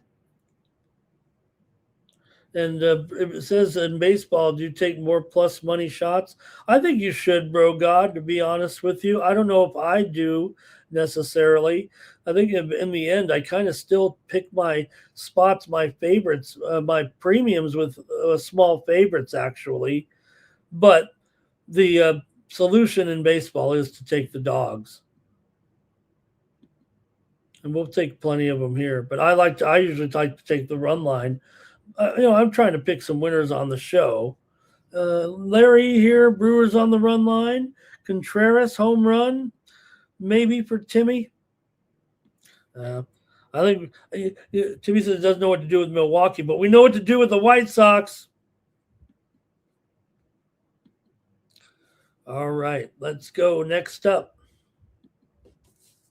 Here's those swinging Rays taking on the Cardinals here in this one. You got Matt's here. Matt's here going up against May in this one. How about that? Dustin May here. Cardinals 2-0 with wins in the first two here by the score of 9-7 and 6-5. The runs have come through here in the conditions in St. Louis here. But Matt's is going to be the favorite here on the road in this one, actually, with Tampa Bay coming in. Tampa Bay can hit. They are going to hit, and they're going to be hitting all year long. And they got a great matchup here against Dustin May, I think, here. We'll see. I mean, look, I want to root for Dustin May, but we're going to have to see really what he's got here this year. I don't know if it's going to be much, at least early on against this Rays lineup. And you're going up against the Cardinals team. Right now, I've got them dead last offensively. They scored some big runs here so far. I'll adjust here as we go along if they prove me wrong. But, they did score 12 runs so far. That's not the worst offense in the league, that's for sure. But I have concerns long-term with this lineup. But if weather holds for real, they've got a big bonus there, right? If Burleson can click, these guys can be okay. But when you got Wynn batting fourth, it feels like a little bit of a concern. Nick Gorman in there as well. Nolan Gorman in there. So, all right, let's see what you think here for Steven Matz here. Look, I hope he can get his career together here. I don't know if he's going to be an opener in this game, or I'm sure he's got to run a few innings out there for sure. But it feels like against the Cardinals, it feels like a pretty good, even Steven Matz might be able to handle this one, I think. So, I don't know. Let's see what you got here. I feel like the Rays bats are so good right now, it feels like. Let's see what you got, though. I'll go to the chat maybe in this one, but it's going to be hard to get me off the Rays, I think, in this game. Here we go. Mr. Weskers, of course he likes the Cardinals this year. Cal Dog's on the over. You're probably right about that, Mr. Weskers. But you know what? We're back in the home stadium too, don't forget. And he plays 30 minus 200 games, puts a 20 on that, and hits once in a while. Look, I wouldn't say that I'm not a guy, that after it's all said and done and I can't lay a bunch of favorites that, I might play a couple of stringing together a couple of favorites on a parlay. They say don't play parlays. I say, hey, use every tool in your arsenal. Rays owner needs to sell the team. Cardinals for the sweepage. Okay, yeah, the Cardinals did get the win. Give them credit here. But I'm going to take the Rays, I think. Yeah, me too. I'm going against May here pretty much. And we'll see. Could be a bullpen situation, but I say could be a bullpen situation, right? But so far the Rays 14.21 bullpen ERA, and Cardinals 11.25. So they may end up going over again here, but I'll take the Rays for now. Cardinals run line for Larry. Okay, that's so interesting. I see they're showing. So Andrew Fitzpatrick, who just won the golf tournament, is the brother of Matthew Fitzpatrick, and they became the first brothers to ever win back-to-back tournaments on a tour. Guess Matt Fitzpatrick won last week. Right, Mr. Weskers. That's right. You just play it, But I like to make sure it's still a good side. Let me keep going here right now. We got the Nationals taking on the Cubs here in this one. This isn't the late game. Okay, you've got Cole Urban here. No, this is Jake Urban. I always get my Urbans mixed up last year too. Jake Urban here against Shota Imanaga, Prodigy, here for the Cubs. 235 in this one. Look, okay, the Cubs are great. I get that here. And Washington probably pretty bad, but Washington won the first game. The winner of this series has scored 10 runs in both games so far, so they might do it again here in this one. But let's see what you got with Jake Urban going up against Shota Imanaga.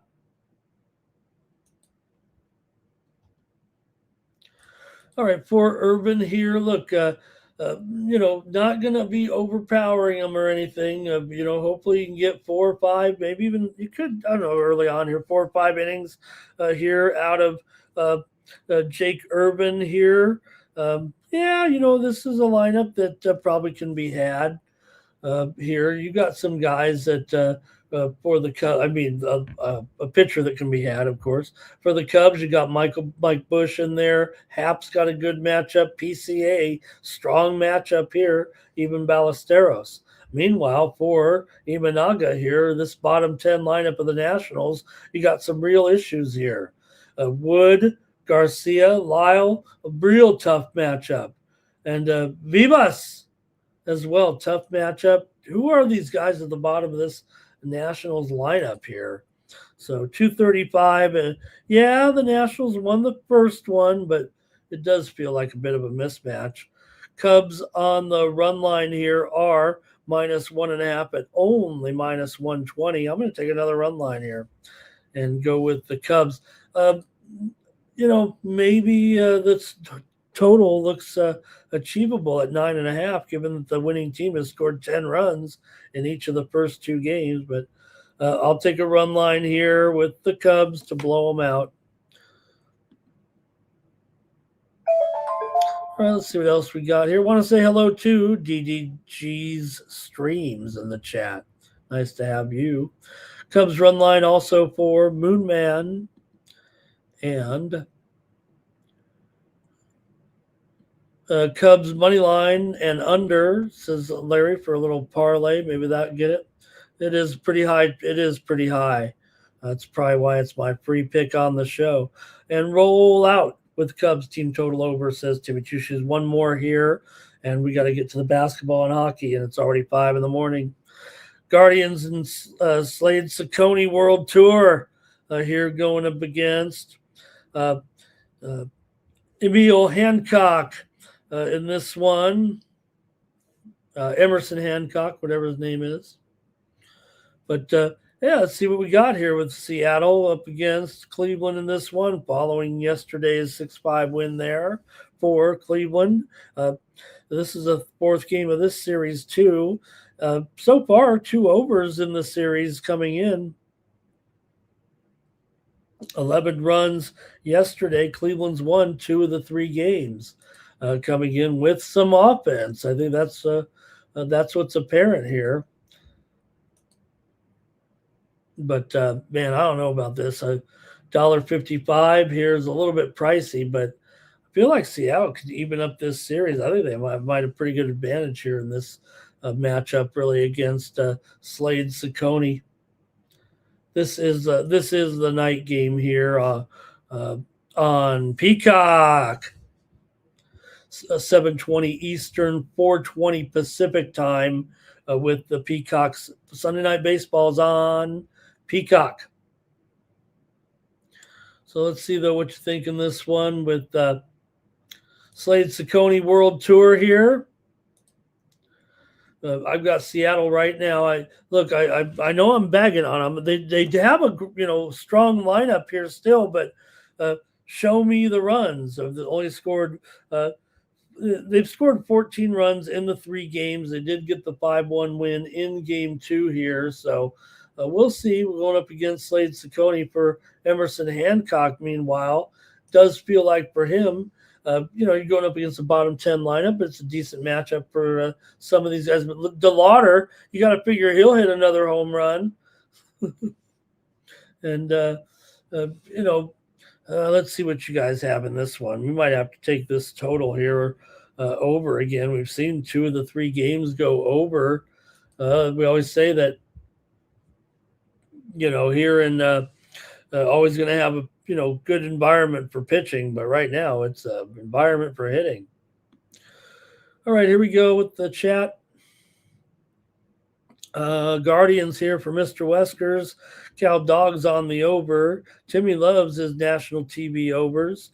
And Moonman says, I'm going with the, kind of going with this plus money Guardian situation here. It's worked so far. Yeah, I don't like this.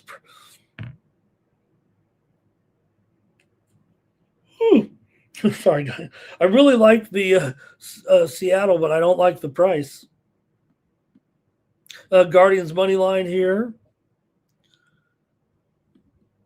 And I think that's it for the crew here in this one. All right, I'm kind of going the other way though. I think here I'm gonna go with the Mariners here in this one. Look, $1.55. I don't want to put that on anybody here necessarily. So I'm going to go ahead and lay the run line at plus $1.40 if you feel more comfortable with the money line. I'm okay with that. But at $1.55, $1.60, I think the matchup. I'm gonna overlook the fact that I might be overpaying with the Mariners in this one. Okay. All right, that's it for that. We got to get going here right now to final. Next matchups here. We're going to the NBA.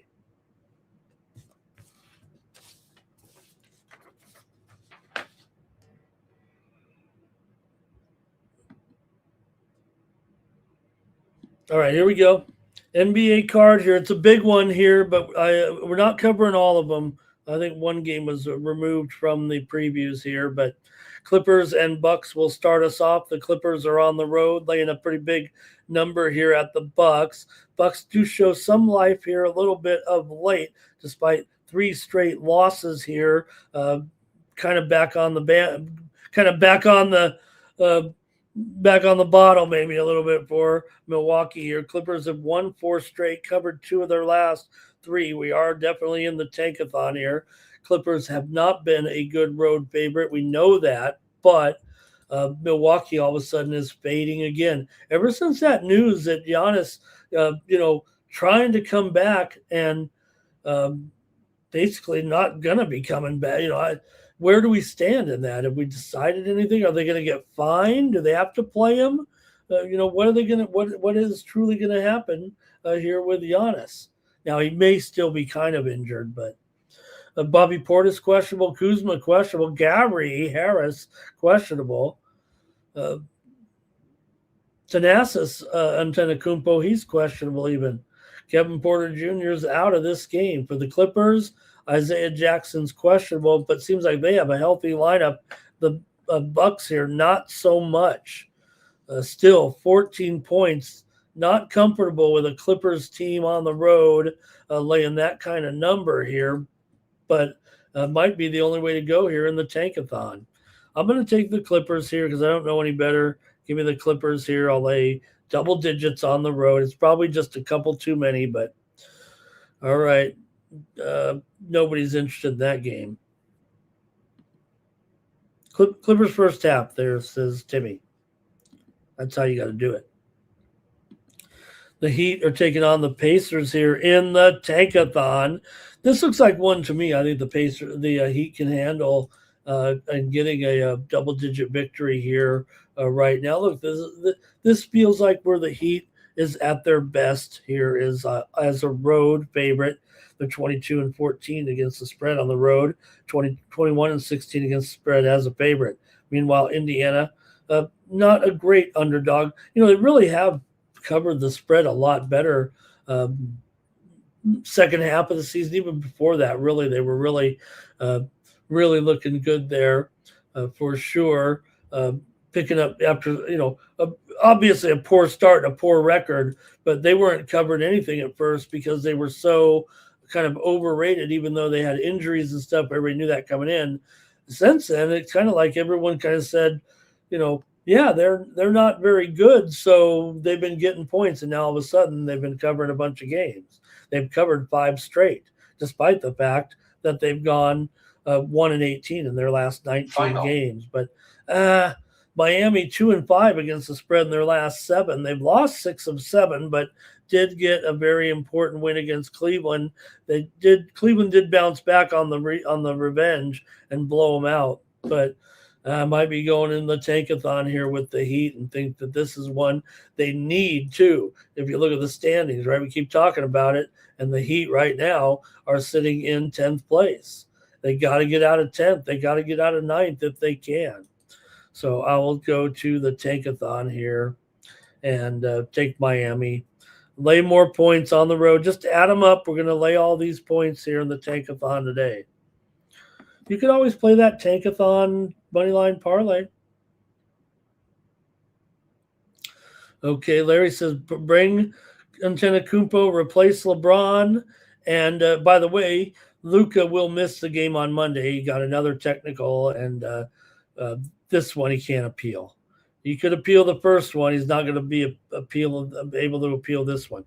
Let's see here. Timmy, I think he's saying this one's going to go so far over, it'll go up to 256 here. And, both teams 7-3 to the over here in their last 10 games coming in. So can't disagree with that statement here right now.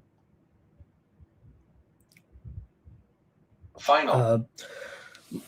Miami over in 4 of their last 5 on the road. Indiana over in 6 of their last 7. 9 of the last 10 meetings between the two have gone over. You've got the overs, you got the late season overs, you've got the fact that these teams have been going over of late, and then you've got the 9 of 10 there on the season series history with semi-frequent opponents. Heat Pacers under, though, for Larry. He's not buying it. And Timmy says they're going to take the James family, send them back to Cleveland for a year, and have a great year retiring. Magic and Raptors are next. Raptors are favored here by 8. And the total here, no, that's not right. Raptors are favored by 2.5. Total 224 here. Raptors have won 2 of 3 right now with wins over Utah and New Orleans. Covered them both as favorites here. And look, this is another one for positioning here. Very important game, even though you've got the Raptors in 5th trying to hang on against the Hawks. The Magic are trying to get up there, trying to get into the top. They're in the 8th position, but they're only half a game ahead of the Heat here right now. So it does feel a little bit tough here for the Magic in this one. I think it's a tough game for the Magic, actually. And let's see here. You got Franz Wagner still out, but Jonathan Isaac's been out.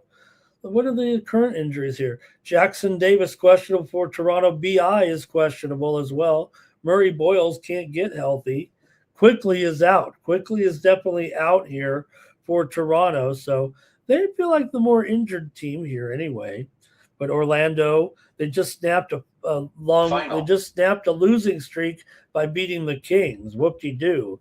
So they've been kind of fading here right now. The Magic actually might be the team that falls back down into 9th or 10th. I think the Hornets are back to being hot again, even though they lost yesterday. Final. They might. Feels like the Hornets should be in 8th. All right, let's see what you got though here with Orlando and Toronto. We got to kind of step it up here a little bit, don't we? And let's see what you got here in this one. Final. All right. Magic here for Cal Dog. Orlando for Timmy. And Mr. Westwood doesn't play any Raptors as favorites at all. They weren't. They're not awful. 20-22 ATS is a favorite. Bro God says better teams getting points here. He likes you guys really like the Magic here. So I'm going to lay off. I think what I've said about obvious. I'm leaning Raptors, but I'm going to play the total then because everyone here likes the Magic, and I think I like the Raptors. So BI over here. Let me go under. I'm gonna go under in this one. It's not totally like me here in the late season, but I think this one's an under for me. Toronto at home, basically 15-27 to the under is a favorite. 15-21 to the under at home. Yes, Orlando has been all overs here. It feels like of late, over in 9 of their last 11. But I'm going to go under in this one. I'm not going under in very many, but it does seem like when I have been going under, I'm right. Just since the high scoring, All right, next up, we're going Wizards and Trailblazers. Apologies to the Kings and the Nets here. But Wizards here on the road, getting the big points. We're in the tankathon here in this one. Total here, 237. That looks like another, like you said, they can't put it high enough. Portland here lost last time out. They were upset by Dallas, but still had wins before that over tankathon teams, Brooklyn and Milwaukee, and covered handily. The impressive thing about Portland is the fact that they've been so motivated to cover their big spreads. I think that's a sign of a young team that's quote unquote feeling itself. Washington is 1-17 straight up in their last 18, 4-10 the last 14 against Portland, 6-3 ATS in their last 9 overall. So a little bit of credit there for Washington when they've been getting some big points. They just did cover getting 12.5, but that was from Golden State. They also got 21.5 from the Thunder and covered, but didn't cover getting 22 from the Knicks or 14 from Detroit. So I really do think I would like the total here. Washington is over in 6 of their last 7. And Portland's gone over in 11 their last 13 at home, but it might be too good of a play to give out here on the show. Wink, wink. And I think I will end up taking here the Trailblazers in the tankathon. But heck, if I'm not going to be playing that total over. All right, let's see here from the chat. Portland minus the points for Bro God. And he says with the Washington off those back-to-back covers here, that's why I bounce back with Portland here off of the loss to Dallas. And Portland, right now for Portland, their games are important here. They are in 9th. And you really do want to get to 8th. They're a game and a half behind the Clippers right now. Too many points, though, Cal Dog says. Too many. All right. Let's go next here, the game of the night. Knicks are playing the Thunder. I take that back, but this one's pretty good too. So we have the old. This one's a regional game because no one knew that the Hornets were going to be this team that they are. So this is actually a regional game. For Charlotte, just as good as Boston against the spread, if not better. Charlotte, 27-17 is a favorite against the spread. 24, as an underdog against the spread. Boston here, just the slightest of favorites, though. In fact, about a 1-point favorite. So maybe we just look at it this way: Charlotte 24-13 at ATS at home, but Boston 23-13 ATS on the road. There, these two, of course, met back on March 4th. Charlotte got the win in Boston, 118-89. So could be revenge time, but I'll tell you this: 215. Good luck with that. They'll be lucky if they get to 200 points, I think, in this game. I might be serious. I don't know. Maybe it'll probably be short of 210, I would imagine.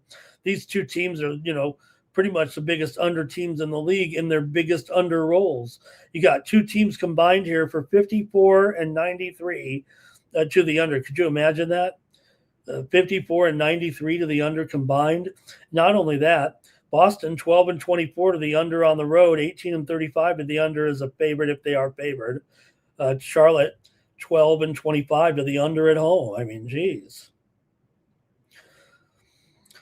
Look, Charlotte's got the revenge, but the Hornets are in desperate need of wins. The Hornets, the Celtics, meanwhile, yeah, they're more trying to hold off the Knicks than they are trying to catch the Pistons. That's for sure. But Charlotte's been looking great. And can they win again here? They did lose to Philly. Probably a look ahead, right? There yesterday, losing at home 118 to 114. It does feel like, maybe look, they can't afford to lose any games. That's one issue of it because, like I said, they're in 10th place. So actually tied with the Heat and then a half a game back of the Orlando Magic. And for Boston, meanwhile, they are a game and a half clear of the Knicks. And, but 4.5 back of the Pistons. So, we're running out of games. So they're not going to probably not going to catch them. Only the Pistons going to stop winning here. And we're on game number 73. So 9 games left. So let's see what you got, though, here in this one. And Celtics, Hornets, and a pretty good game. Maybe, will Boston even think, hey, what our motive here is revenge on the Hornets here.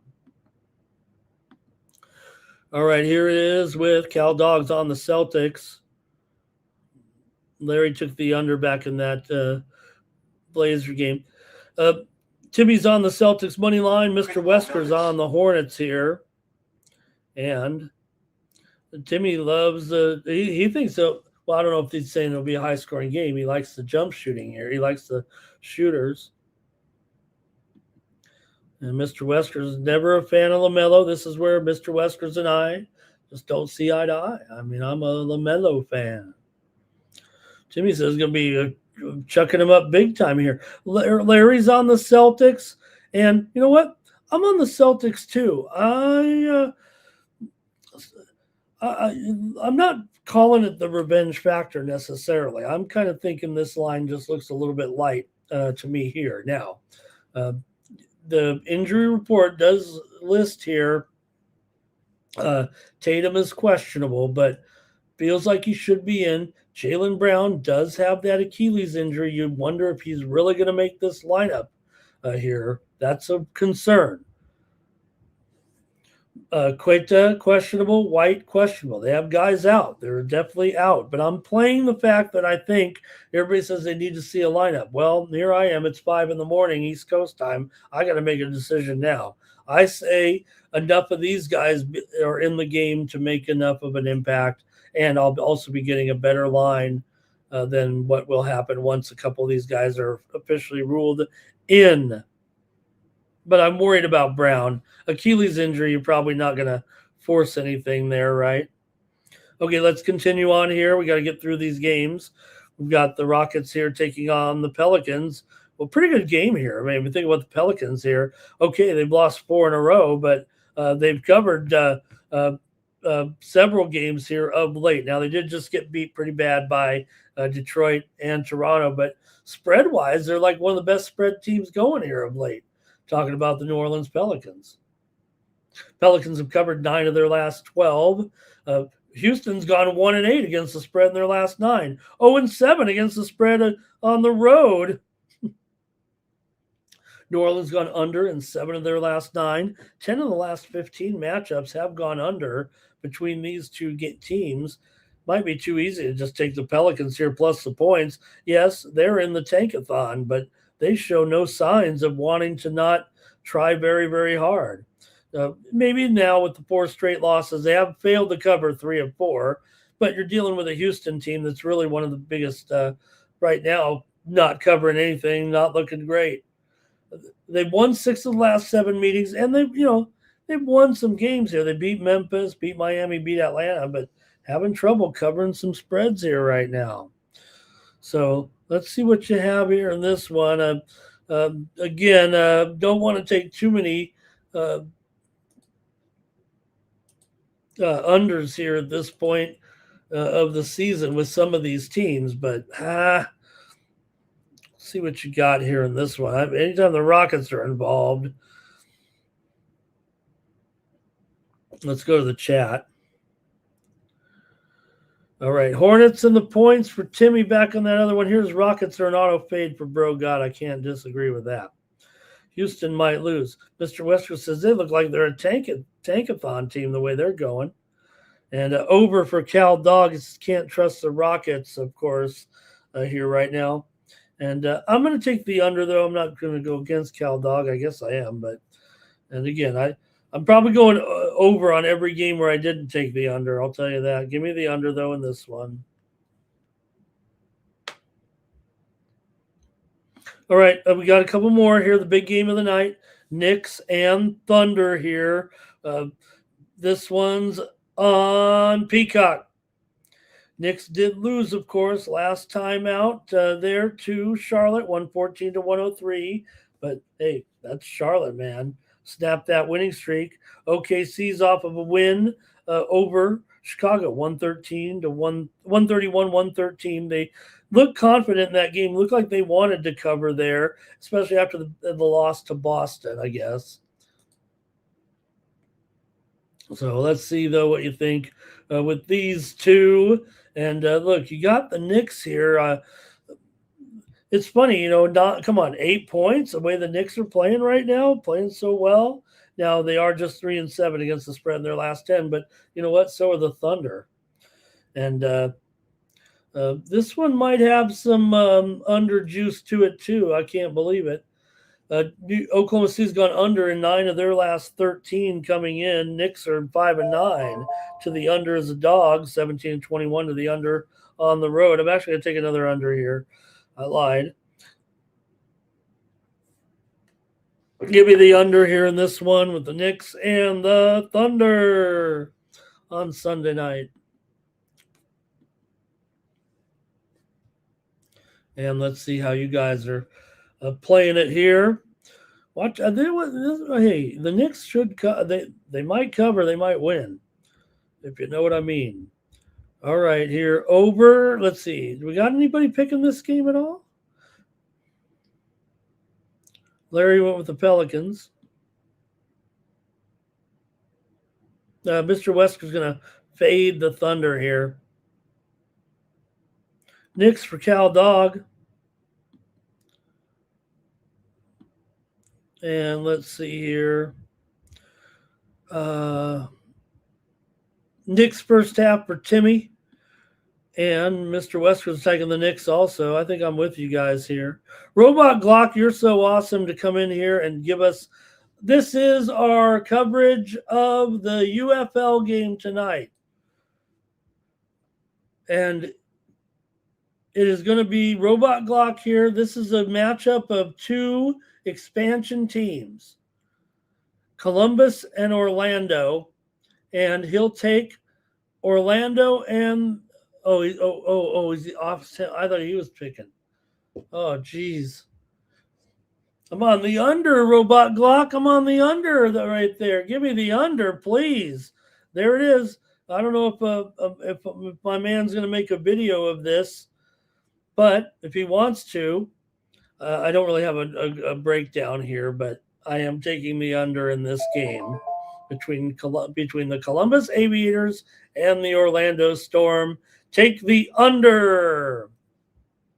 Okay, if you want to make a video, I don't have enough of a breakdown there.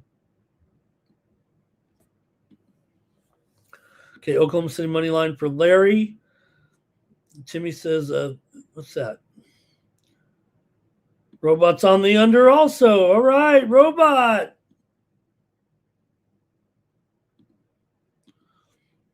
All right, I'm on the under in the Knicks and the Thunder as well. One more game NBA, then we're going to go to the hockey and wrap it up, you guys. Good job tonight. Here we go with the Warriors taking on the Nuggets. Uh-oh. Man, look at this. I mean, you got the Warriors aren't in the tankathon, but they might as well be the way they've been going. Golden State here, 1-5 ATS in their last 6 games overall coming in. They've won 3 in a row. I take it back. Wins over Dallas, Brooklyn, and Washington. Can't get much of a softer schedule than that. They've failed to cover in 2 of them, laying 12.5 points. So they have gone just 1-5 against the spread in their last 6 games. Denver also, though, 1-5 ATS in their last 6. Denver, though, has won 5 straight, 6 in a row at home. Golden State's actually covered 7 of the last 10 meetings. The total here is 238. It should be 268. Well, I'm taking the over here in this one for sure. 268 might be a stretch, but these two teams combined 91 and 57 to the over. Denver 33 and 18 to the over as a favorite, although just 18 and 17 to the over at home. But Golden State 22 and 16 to the over. On the road, these two went for 245 last month in a win at Golden State for the Warriors, 128 to 117. The November meeting was only 133 there, but the Nuggets won, and they had an earlier meeting for 268. So I'm going over here in this one for sure. That's my call. Over City in this one. Cal Dog might be on the over. Robot says, is Steph back? No, Steph's not back yet. There was one other injury of note there, though. Let me peek at it here real quick. DeAnthony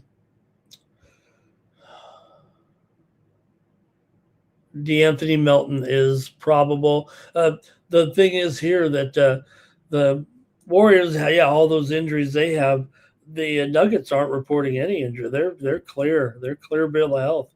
Cal Dog on the over. Over for Timmy. And let's see here. 239.5 says Timmy Two Shoes in there. I think it is too. I think I just have an old line up there because we're moving fast here right now. Okay. Let's go to the hockey tonight, and we'll get to it here, and that's be it for the show. Started off here with, I think we've skipped the Panthers and the with all due respect, here the Panthers and the Rangers have been fired from the broadcast. Rangers eliminated. Panthers 1 game away from being eliminated.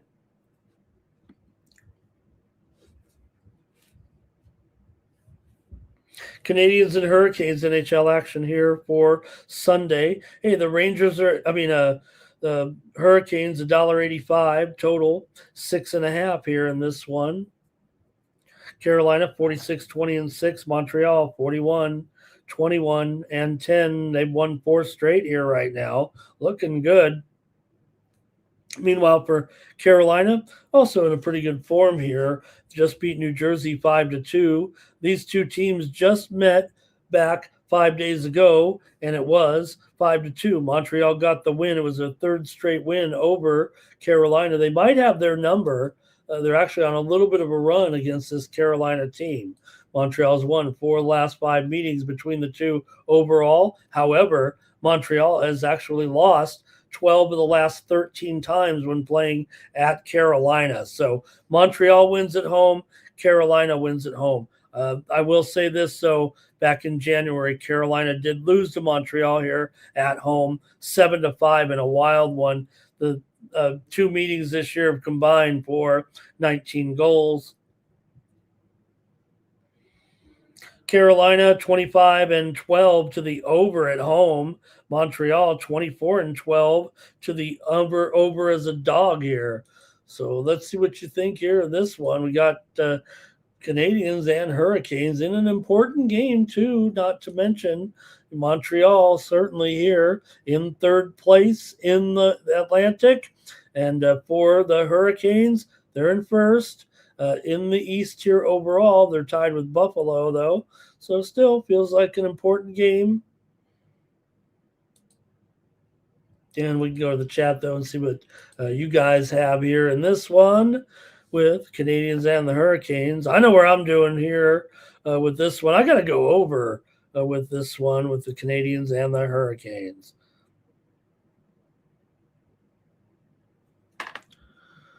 All right, and we've got some comments here for sure on this one. Montreal for Cal Dog. And Canes in regulation for Timmy. Montreal money line or puck line for Cal Dog. And Timmy says the over looks good. I'll take the over. Next up, Tampa Nashville is taking on. Next up, the Nashville Predators taking on the Tampa Bay Lightning. NHL action here for Sunday. Lightning $2 favorite here against Nashville. Hey, this is the spot. Yeah, maybe I got a few wrong trying to take Nashville sometimes at home. Feels like you kind of want to take them on the road, especially getting a big price here right now. They have lost 2 in a row here right now to New Jersey and Montreal. Tampa's been alternating wins and losses. Tampa still 22-12 at home. Nashville 18-31 as an underdog, but this one's maybe more about the puck line. Nashville, okay record here, 30-19 as a puck line underdog. Tampa Bay, meanwhile, 26-36 as a puck line favorite. That is pretty good, but they are favored a little bit sometimes on a little bit of a hefty line here. You got backup goaltenders here, it looks like, with Justice Annunen and my man Jonas Johansson in here. So let's see, though, what you think here at $2. I mean, Nashville, they need it more. They're trying to make it to the playoffs. They're in right now, second place, and the Kings keep losing. So Nashville's lead is looking even better here, 1-point lead, but still they're playing here tonight against the game that, well, they're a dog, but let's see what you guys have here in this one.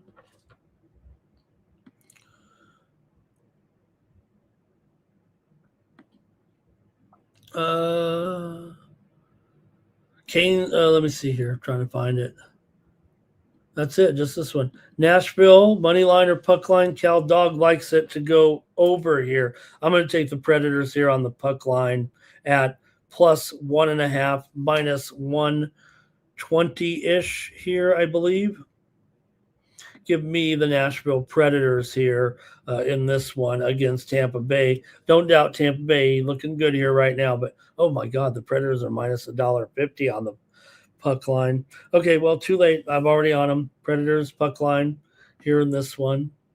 All right, Nashville. This does look good though, says Timmy. Here we go. Next up, the Bruins are the Blue Jackets here in Columbus. You have one of the worst road teams against one of the best home teams. It's reflected in the $1.55 price. Yes, Columbus has lost a couple in a row here right now, including to the Sharks last night at home. But that makes this game even more important. Boston also won yesterday 6-3 to keep the winning going here right now. But got Columbus here. Like I said, terrific at home right now. They've won 9 of their last 13. Boston's won 4 of 5. They've also won 10 of the last 13 against Columbus. Maybe the line's too high to a certain extent, but again, Boston just not getting much done here on the road.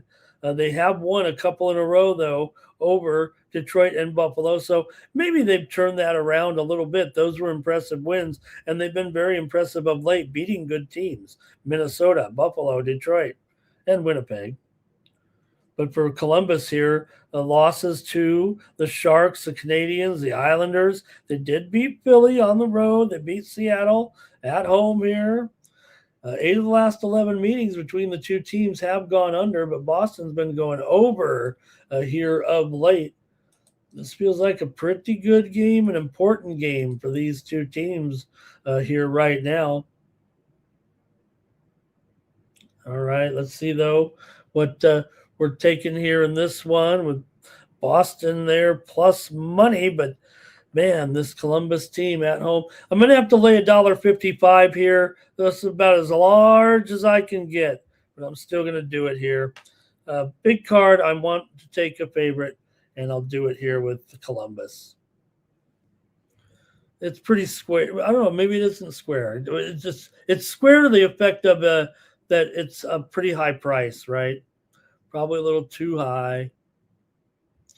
But let's see here. Lightning money line for Larry.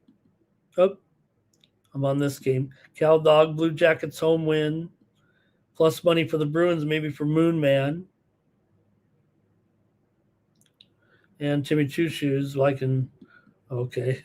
Now, here we go. A couple more here. Next up.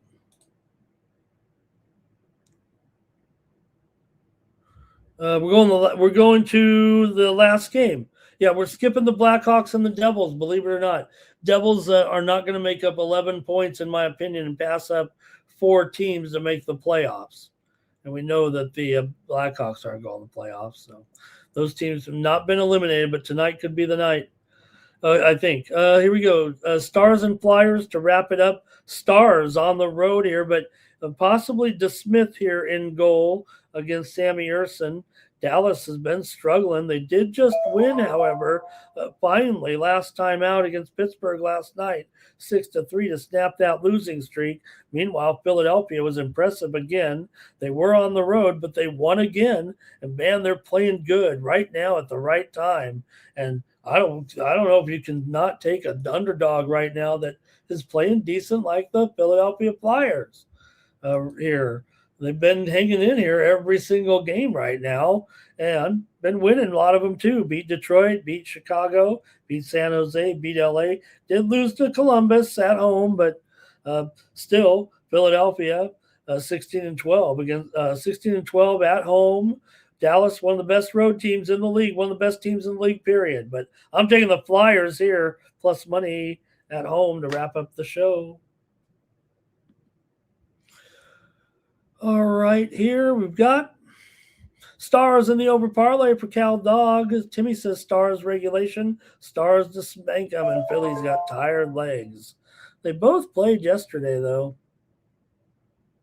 And Dallas is on the third game of their road trip.